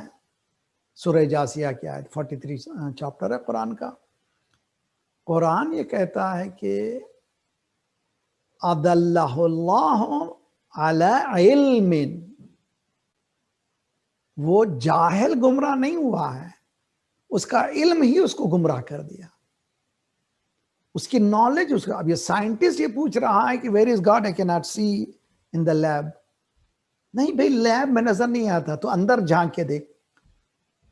وَأَشْهَدُهُمْ عَلَىٰ أَنفُسِهِمْ، تیرے اندر جھانک کے دیکھ، وہ گواہی دے گا. بھلا اندر سے آواز آئے گی، جی بھلا میں ہوں. جب میں ہوں تو وہ ہے، جب میرا وجود ہے تو اس کا وجود ہے. یہ خوبصورت ہے قرآن. اتخذ الہہ ہوا. بہت اچھی طرح سے کہ ایمان کو سمجھے گی. مومن اور غیر مومن، مسلم اور غیر مسلم، فرق کیا ہے؟ قرآن مجید خوبصورت آیت. آفرائیتا، کیا تو نے نہیں دیکھا جس نے ہوا خدا، دو چیزیں ہیں، ہوا خواہشات، لسٹ، ڈیزائرز، می، مائنڈ، یہ دنیا کا نام ہے ہوا. اردو والی ہوا نہیں، عربک ہوا. ہے واو اور یا مقصورہ، جیسے موسیٰ عیسیٰ میں یا ہوتا ہے ویسے ہوا میں یا ہے. وما ينطق عن الہوا، وہ اپنے خواہشات، ڈیزائر سے، اپنے آپ سے نہیں بولتے ہیں. ان ہوا الا وحی یوحی، یہ سرکار کے لیے. یہاں پر قرآن کہہ رہا ہے کہ خدا جو مان رہے ہیں، ایک سپریم بینگ کو جو مان رہے ہیں، دو طرح کے لوگ ہیں. ایک وہ ہیں جنہوں نے ہوا، خواہشات کو، ڈیزائرز کو، اتخذ الہہ ہوا، جس نے ہوا کو خدا بنایا ہے. ہوا کیا ہے؟ اپنی Dzire. I don't believe in this, I don't believe in religion, I don't believe in. ابھی آپ نے دیکھا کہ ابھی حال میں انونس ہوا کہ یو این ای نے اسلامک قانون کو جو ہے کیا کر دیا؟ ریلیز کر دیا. بہت ایزی لے لیا. آج کیا کیا بھائی؟ کل تک بھی شراب بکتی ہے، کل تک بھی سور کا گوشت ملتا ہے، تو کل تک بھی گندگی ہے. کیا چیز کی کمی نہیں تھی؟ آج جو اعلان ہو رہا ہے، چونکہ کسی کی ولایت میں ظاہری اعلان کر چکے ہیں شیطانی ولایتوں کا، اب اس کی شیطانی باتیں تو کریں گی. قرآن ہی کہتا ہے کہ وما اتاکم الرسول فخذوہ وما نہاکم عنہ فانتہوا، جو بھی رسول دے دے اس کو لے لو، جو رسول جس سے روک دیں تم اس سے رک جاؤ. حدیث یہ کہتے ہیں حلال محمد حلال الی یوم القیامہ وحرام محمد حرام الی یوم القیامہ. حلال کیا ہوا سرکار کا قیامت تک حلال ہے، حرام کیا ہوا سرکار کا. اب یہ کہہ رہے ہیں کہ ہم نے ریلیز کر دیا. Who are you؟ تم نہیں کر سکتے. حتیٰ چھوڑو چھوڑ، تم تو کیا خود سرکار رسالت میں آپ نہیں کر سکتے. بڑی جرات مندانہ بات، ذرا بہت غور سے سنیے. خود سرکار نہیں کر سکتا. کیا کہہ رہے ہیں مولانا؟ میری طرف سے نہیں، قرآن پر اٹھائیے. سورہ تحریم 66 سورہ ہے، پڑھی اس میں، سورہ ملک سے پہلے والا سورہ کیا ہے اس میں؟ یا ایھا النبی لما تحرم ما احل اللہ. ان آیتوں سے معلوم ہے کوئی نہ کوئی قصہ ہوا تھا جس میں رسول نے اپنی ذات پر کوئی چیز حرام قرار دی لی تھی. اب مفسرین کہتے ہیں کہ کوئی چیز ایسی کھائی تھی، جیسے غذا میں ایسے ہمارے پاس روایتوں میں ہے کہ اگر پیاز کھا لی ہو، لہسن کھا لیا ہو، باہر مت جاؤ، فریش کرو، اس لیے کہ لوگوں کو اپیرنس تمہارا اچھا ہونا چاہیے، لباس اچھا پہنو، خوشبو لگاؤ، جب میٹ کرو لوگوں سے مسکراتے بھی ملو. یہ اسلام نے طریقہ بتایا. حتیٰ جانے سے پہلے آئینے کو دیکھو، بال وال ٹھیک کرو، اپنے آپ کو سنبھال کے جاؤ باہر، پریزنٹیبل جس کو کہتے ہیں، پریزنٹیبل جاؤ. جب باہر جاؤ تو ایسی کیفیت پہ رہو. اسلام نے یہ ہمیں تربیت کی ہے. جب میں باہر ہوں تو مجھے تیار ہو کے جانا ہے. کیوں؟ اس لیے کہ ریپرزینٹ کر رہا ہوں. اسلامی قانون یہ کہہ رہے ہیں کہ جب باہر جاؤ پیاز وغیرہ ایسی غذائیں مت کھاؤ جانے سے پہلے، اس لیے کہ اس سے بو آتی ہے، انہیں دوسرے انسان کو تکلیف ہوتی ہے. جب ہم عام انسانوں کی یہ بات کرتے ہیں، سرکار تو اس زمانے میں کوئی ایسی چیز تھی جس کا نام سیر تھا، جس کو سرکار نے کنزیوم کیا تھا، کھایا تھا، وہ غذا جسے لہسن جسے غذا. ایک زوجہ کے پاس گئے تو انہوں نے کہا ہوں ہٹو، بو آ رہی ہے. سرکار نے کہا ٹھیک ہے. دوسری بیوی کے پاس، وہ بھی سرکار کو تکلیف ہوئی، بیچارے یہ انسان ہی تھے. اپنے اوپر سرکار نے کہا فرمی للہ علیہ، یہ مجھ پر حرام کر. یہ جو ناظر قسم اور عہد جو کرتے ہیں، نظر کرتے بھی وہ محتاط رہنا ہے. شرائط ہیں نظر کے، غصے میں نظر نہیں ہو سکتی، واجبات کے توڑنے کے لیے نظر نہیں ہو سکتی. کسی مولوی صاحب وہ جو عامل کے پاس گیا ایک بیچارہ، اس نے کہا کہ میرے کام نہیں بن رہے، ذرا سا میرے لیے کوئی تعویذ واویز دے دیجیے. ہاں بھائی، یہ تعویذ میں نے لی، یہ بہت اہم تعویذ ہے، مگر ایک اچھا کام چھوڑ دینا ہے تمہاری زندگی. ٹھیک ہے، 40 دن بعد آؤ میرے پاس. وہ 40 دن کے بعد پہنچا اور پریشان حال تک کہ سرکار یہ تو میری حالت بہت خراب ہے. میں نے کہا تم کو ایک اچھی چیز چھوڑنی ہے؟ کہا میں نماز میں نے چھوڑ دی ہے. آپ نے کہا تھا اچھی چیز چھوڑ دیں، میں نے نماز ہی چھوڑ دی. اس سے اچھی چیز کیا ہو سکتی ہے؟ نہیں ہو سکتا. نظر جو ہے، اب واجبات کے خلاف نظر نہیں کر سکتے، محرمات کے خلاف نظر کے موافق کے نظر نہیں کر سکتے. قرآن مجید یہ سورہ تحریم کی پہلی آیت، وہ بھی یا ایھا النبی، اے میرے نبی. یعنی پروفیشنل بات ہو رہی ہے. یا زکریا، یا یحییٰ، یا موسیٰ، یا عیسیٰ، یا ابراہیم، قرآن میں موجود ہے. یا محمد کہیں نہیں ہے صلی اللہ علیہ وسلم. عظمت سرکار دیکھیے، یہاں پر یا محمد نہیں کہہ رہے، یا نبی. پھر یا ایھا رسول غدیر میں، یا ایھا النبی لما تحرم ما احل اللہ، تم اس چیز کو حرام کیوں کر رہے ہو جس کو میں نے حلال کیا. تو معلومات سرکار یہ بتا رہے ہیں پریکٹیکل لائف میں کہ میں حلال کیا ہوا حرام بنا نہیں سکتا. میں نے یہ اہل بیت کی جو روزانہ پریزنٹیشنز ہوتے ہیں، مثال ہی ہو سکتا ہے مومنین بعض دیکھتے بھی ہوں گے، بہترین مثال ہے. مجھے ٹیچنگ میں یہ ہابی تھی، ہابی بھی جب بھی تعلیم، یعنی ٹیچنگ میں بہت لطف لیتا ہوں. ایسٹرن مدرسے میں تقریباً 33 ایئرس ہم ایز اے خدمت گزار رہے ہیں. ایسٹرن مدرسہ آپ ہمارے ٹورنٹو کا مشہور مدرسہ، اس میں 10 15 20 اسٹوڈنٹس میرے، فرض کیجئے میں پک کرتا ہوں ایک ایسے اسٹوڈنٹ کو جس کی صلاحیت بہترین صلاحیت ہے، اور میں اس کی کیپیسٹی کو بھی جانتا ہوں کہ اس کو اگر میں بولوں گا دوسروں کو میسج دینے کے لیے یہ برداشت کرے گا. سرکار رسالت مات انک لعلی خلق عظیم، خلق عظیم پر فائد، سبلیم مورالٹی، ان سے بڑھ کر کوئی مورل ویلیوز رکھنے والا نہیں تھا. تو کیپیسٹی کتنی تھی؟ الم نشرح لک صدرک، ہم نے تیرے سینے کو کشادہ کیا. وہ ٹیک ان کرنے کی صلاحیت تھی. اللہ نے ان کو چنا یہ سبق دینے کے لیے. کیا سبق دینے کے لیے؟ شریعت کے احکام من اللہ ہیں، ان کو کوئی اضافہ نہیں کر سکتا نہ کم کر سکتا کوئی. اب یہ یو اے کی گورنمنٹ آئی ہے، وہ یہ شیخ آئے ہیں، ہم جو ہیں اسلامک قانون کو ریلیز کر رہے ہیں. Who are you؟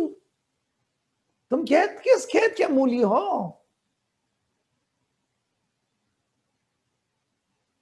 ابھی تک سمجھ میں نہیں، عذاب پھیلا ہوا ہے، موت چاروں طرف سے آ رہی ہے، اس کے باوجود بھی توبہ کے بغیر، رونے پیٹنے کے بجائے تم میں وہی شیطنت ہے.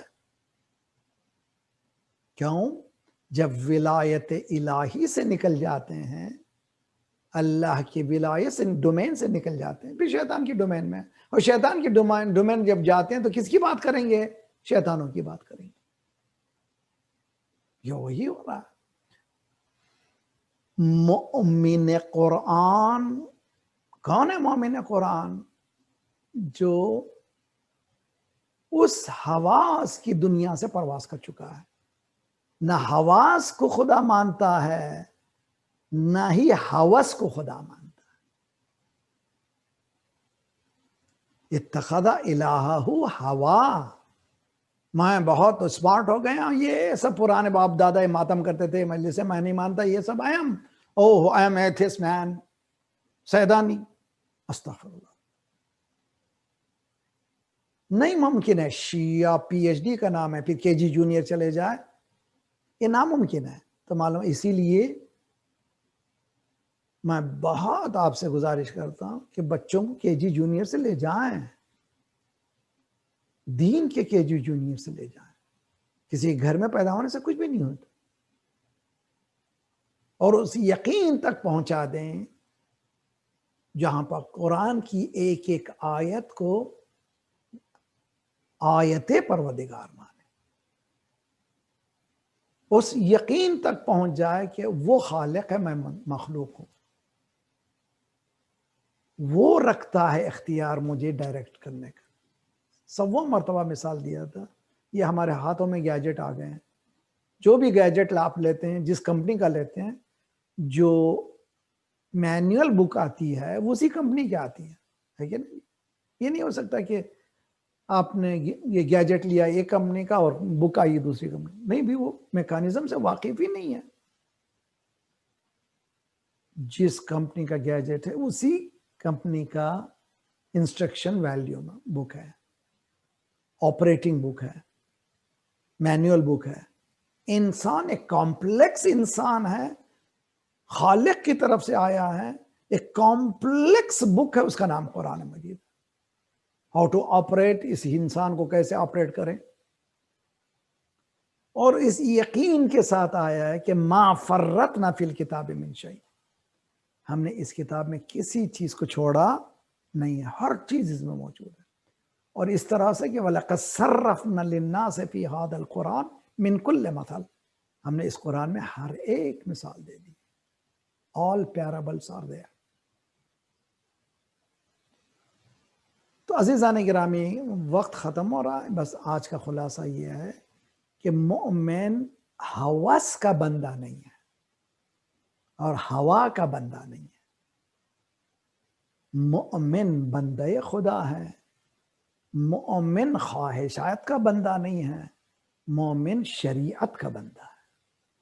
جو اس نے کہہ دیا یس سر، غلطی بھی اشتباہ ہوا، مالک بخش دے مجھے، تو غفور الرحیم ہے. I made mistake. تیرا قانون نہیں ہے، تیرا قانون صحیح تھا. I made mistake. میں نے مسٹیک کیا. ان منازل کو جو طے کرتا ہے وہ آہستہ آہستہ بلند ہوتا ہے.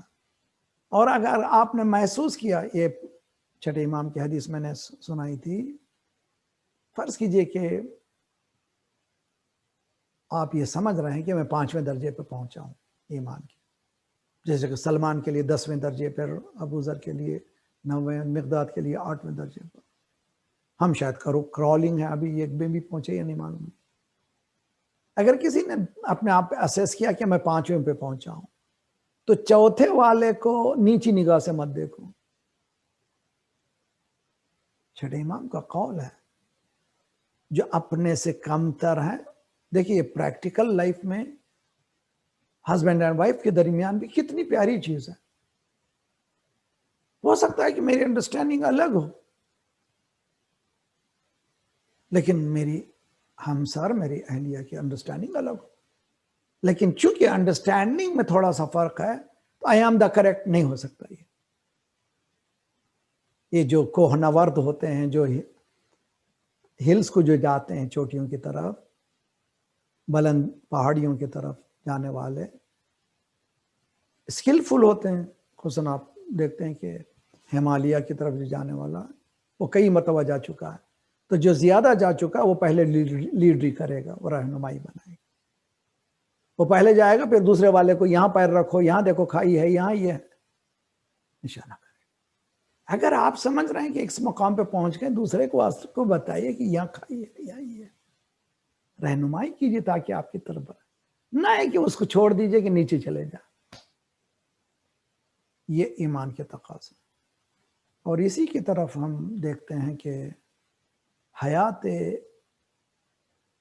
دین نے جو دینداروں نے، دین کے رہنماؤں نے جو ہمیں رہنمائی کی ہے، اسی منزل پر رہنمائی کی. اور امید ہے کہ یہ باتیں ہمارے وجود میں اثر کر رہی ہوں، ہم خود جو ہیں اثر انداز ہوں اور اپنے آپ کو بدلنے کی کوشش کریں. 10 آیت سے ڈے ود دی ٹرانسلیشن. ساری دنیا میں کہتا ہوں 15 سال سے شاید یہ مسلسل، اس سے زائد 10 آیتیں ترجمے کے ساتھ. اس لیے کہ قرآن کوئی فرسودہ کتاب کا نام نہیں ہے. لا ریب فیہ ہے. اس لا ریب تک پہنچنے کے لیے ایمان ہے. صفات مومن کون ہے؟ مومن اس منزل پہ پہنچتا ہے کہ قوانین اللہ لا ریب ہے.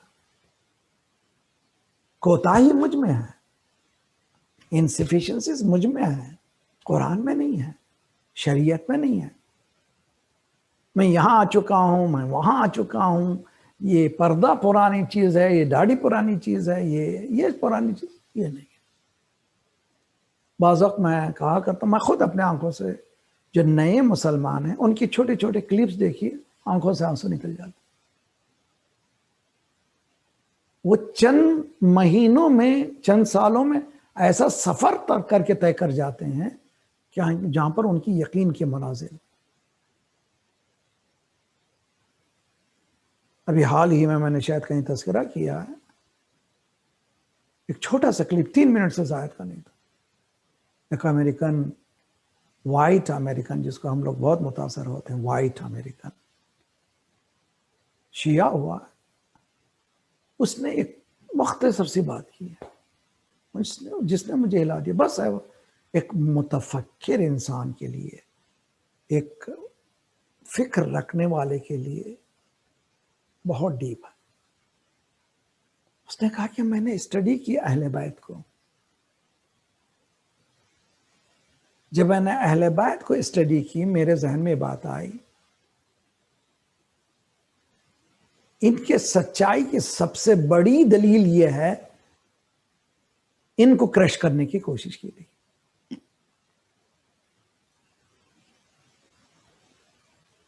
وہ مثال دیتا ہے، ہیپوتھیسز ہیں، فرضیہ ہے، اگر وہ جھوٹے تھے ان کو چھوڑ دیتے ان کی حالت میں، لیکن تم نے چھوڑا نہیں، ان کے پیچھے پڑے رہے.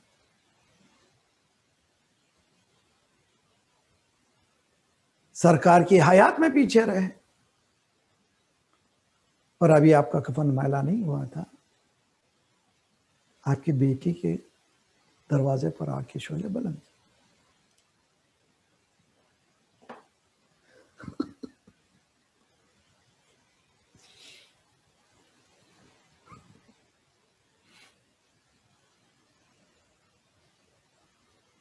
اگر یہ غلط تھے تو ان کو چھوڑ دیتے ان کی حالت پہ. جھوٹ بہت جلدی ختم ہو جاتا ہے، لیکن دنیا نے چھوڑا نہیں. یہ کہتا میں کیوریس ہو گیا، کیوں بھی گھر کو آگ، کیوں دیکھ دروازے کو گرایا گیا، کیوں علی کے گلے میں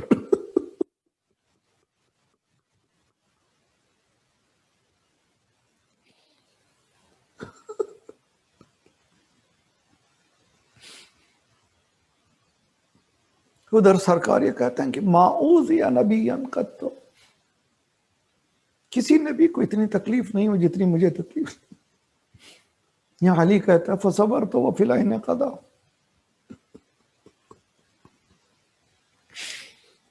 میں نے اس عالم میں صبر کیا کہ میرے آنکھ میں تیر تھا، میرے گلے میں ہڈی تھی. ان کی زوجہ سرکار کی بیٹی مرثیہ پڑی سب.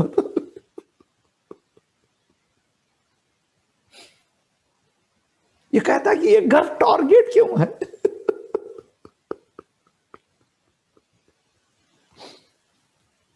Why؟ یہ گھر کو اسمیش کر دو، جلا دو، ختم کر دو.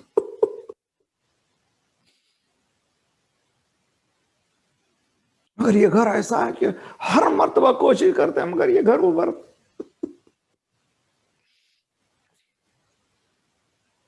ایک غیر مسلمان ہو کر، شیعہ ہو کر، مومن ہو کر ایک ایسی دلیل پیش کرتا ہے کہ میرا دل ہل گیا. مصائب اہل بیت دلیل حقانیت کی. دین کی حقانیت کی دلیل مصائب اہل بیت پیش کرتا، اور ان کے حق ہونے کی دلیل ان کے مصائب.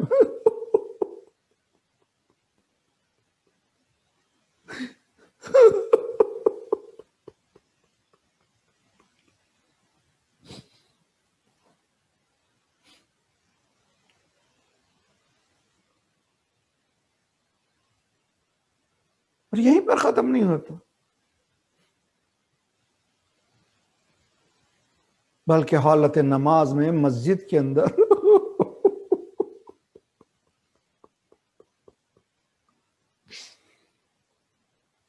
ایک مسلمان کی تلوار سے اللہ کا ولی شہید ہوتا ہے.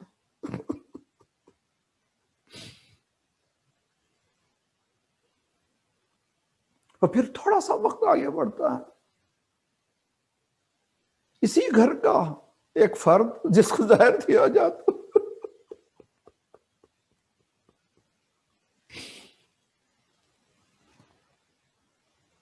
روایتوں میں ہے کہ امام حسن کا جسم پورا سبز ہو چکا تھا، امام حسین بھائی کی حالت کو دیکھ کر رونے لگے. اللہ اللہ. امام حسن لا یا ابا عبداللہ یومک یومک، تیرے دن جیسا کوئی دن نہیں ہے ابا عبداللہ. حسین آپ کا دن دو. یعنی میں یقیناً زہر دیا گیا، جگر کے ٹکڑے ہو رہے، لیکن تیرا لا یوم کا یوم کا ابا عبداللہ. اے حسین تیرا دن بہت مصیبت کا دن.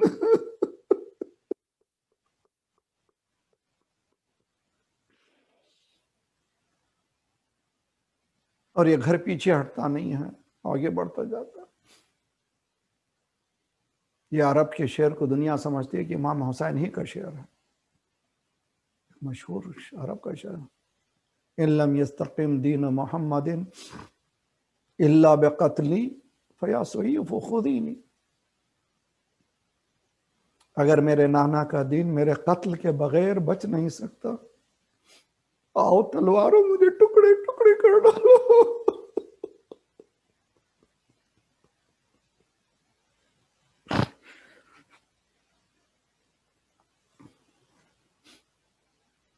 بمبئی کے اسٹے میں کسی بہن نے سوال کی، میرا جگر پھٹ گیا.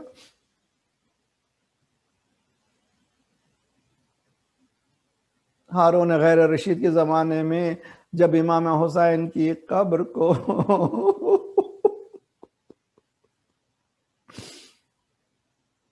مسمار کرنا چاہے تو بائل جو ہیں قبر کے چاروں طرف پھرے، قبر تک نہیں گئے. تو پھر یہ کیسے ممکن ہے کہ حسین پر گھوڑے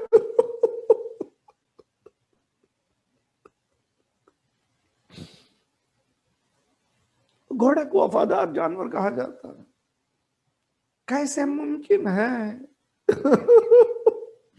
سوال خطرناک ہے. میں نے جواب اصفہان کے ذاکر کا وہ تلاش شاید جواب امام کی طرف سے ہے. اور یہ شعر خود مولا فرماتے ہیں میں تو کہتا ہوں خود تلواروں میں کیا طاقت ہے کہ حسین کی طرف آ جائیں, تیروں میں کیا طاقت ہے کہ حسین کی طرف. تو کوئی اجازت دینے والا تکوین الہی کا یہ مالک ولایت تکوینی رکھنے والا خود اجازت دے رہا تلواروں مجھے ٹکڑے ٹکڑے کر ڈالو, آؤ گھوڑو.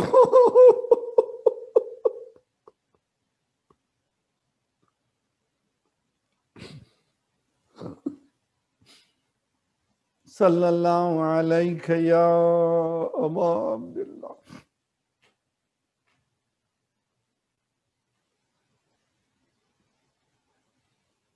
وعلى الأرواح التي حلت بفنائك وناخت برحلك عليكم منا السلام أبدا ما بقيت وبقي الليل والنهار. السلام على الحسين وعلى علي بن الحسين وعلى أولاد الحسين وعلى أصحاب الحسين جميع شہداء کربلا ورحمۃ اللہ وبرکاتہ.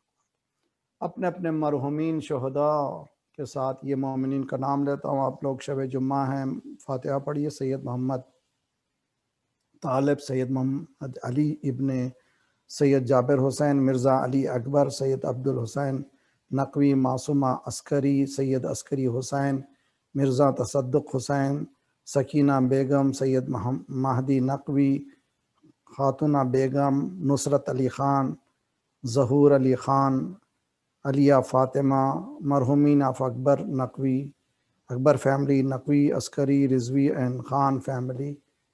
فاتحہ. بسم اللہ الرحمن الرحیم. الحمد للہ رب العالمین الرحمن الرحیم مالک یوم الدین. اہدنا الصراط المستقیم صراط اللہ غیر المغضوب. بسم اللہ الرحمن.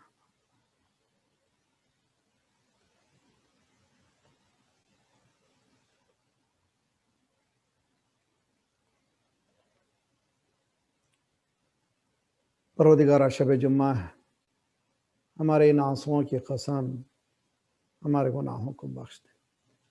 آئندہ گناہوں سے تو اپنے ید قدرت سے بچا لے. پروردگارہ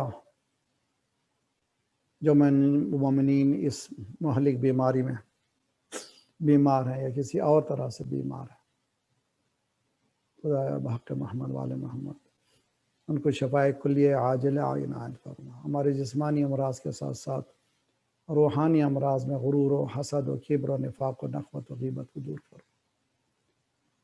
مالک جو گودیاں خالی انہیں پر کر دے, جو لڑکے لڑکیاں بن بیاہ کے ان کی بیاہ کر دے. صفوف مسلمین کو متحد کر دے, ہمیں بانٹنے والی صہیونی قوتوں کو بانٹ دے. پروردگارہ ان حاکمین سوکال مسلمانوں کو پروردگارہ ان کی ہدایت فرما, ان کے راہ راست پہ لے کر آ. مالک ہمارے مرحومین کے برزخی حالات کو بہتر سے بہتر کر دے, ان کو جوار امام جگہ عنایت فرما. مالک مراجع اور رہبر کے سائق ہمارے سروں پر سلامت رکھ. انقلاب اسلامی کو انقلاب مہدی تک ملا دے. جلد سے جلد مولا کا ظہور فرما. ہم سب کو ناصروں میں شمار فرما. ہماری آئندہ آنے والی نسلوں کی, ہمارے ایمان کی حفاظت. اللہم صلی علی محمد.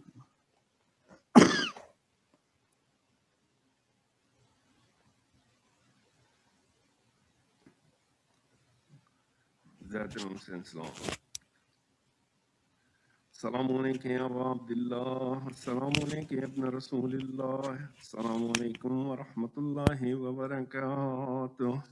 السلام علیکم یا وارث آدم صفوت اللہ. السلام علیکم یا وارث نوح نبی اللہ. السلام علیکم یا وارث ابراہیم خلیل اللہ. السلام علیکم یا وارث موسیٰ کلیم اللہ. السلام علیکم یا وارث عیسیٰ روح اللہ. السلام علیکم یا وارث محمد حبیب اللہ. السلام علیکم یا وارث امیر المومنین ولی اللہ. السلام علیکم یا محمد ابن المصطفیٰ. السلام علیکم یا ابن علی علی المرتضی. السلام علیکم ابن فاطمة الزہراء. السلام علیکم ابن خدیجۃ الکبریٰ. السلام علیکم یا انصار اللہ وابن سارہ والوتر المعتور. أشهد أنك قد أقمت الصلاة وآتيت الزكاة وأمرت بالمعروف ونهيت عن المنكر وأطعت الله ورسوله حتى أتاك اليقين. ولعن الله أمة قتلتك، ولعن الله أمة ظلمتك، ولعن الله أمة سمعت بذلك فرضيت به. يا مولاي يا أبا عبد الله، أشهد أنك كنت نورا في الأصلاب الشامخة والأرحام المطهرة، لم تنجسك الجاهلية بأنجاسها، ولم تلبسك من مده الهمات ثيابها. وأشهد أنك من دائم الدين وأركان المؤمنين. وأشهد أنك إمام البر التقي الرزي الزكي الهادي المهدي.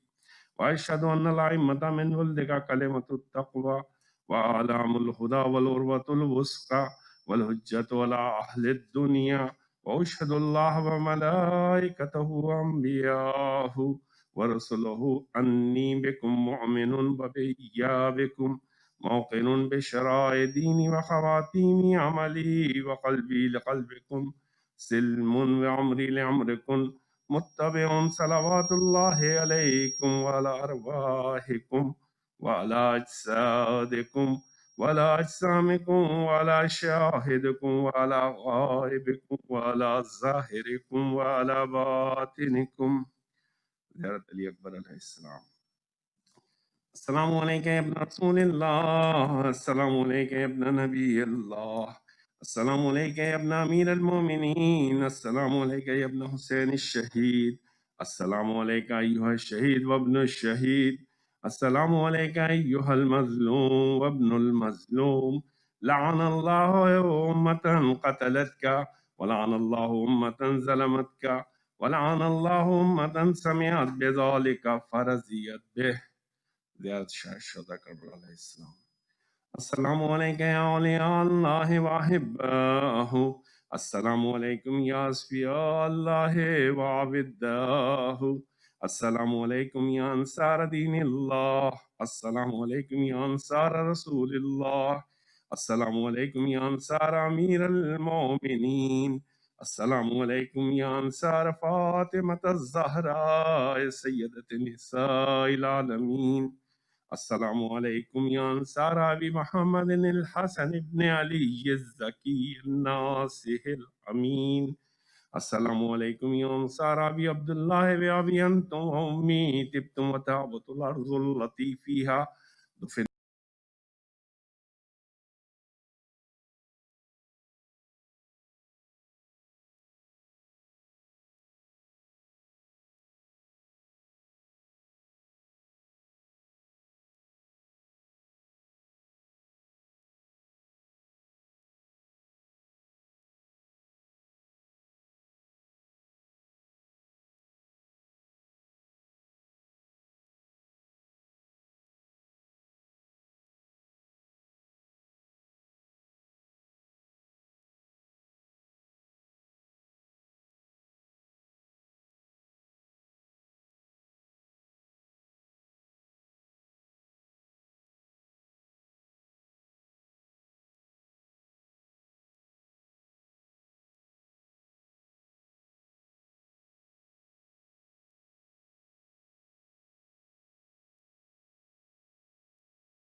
أنك قد جاهدت ونصحت وصبرت حتى أتاك اليقين.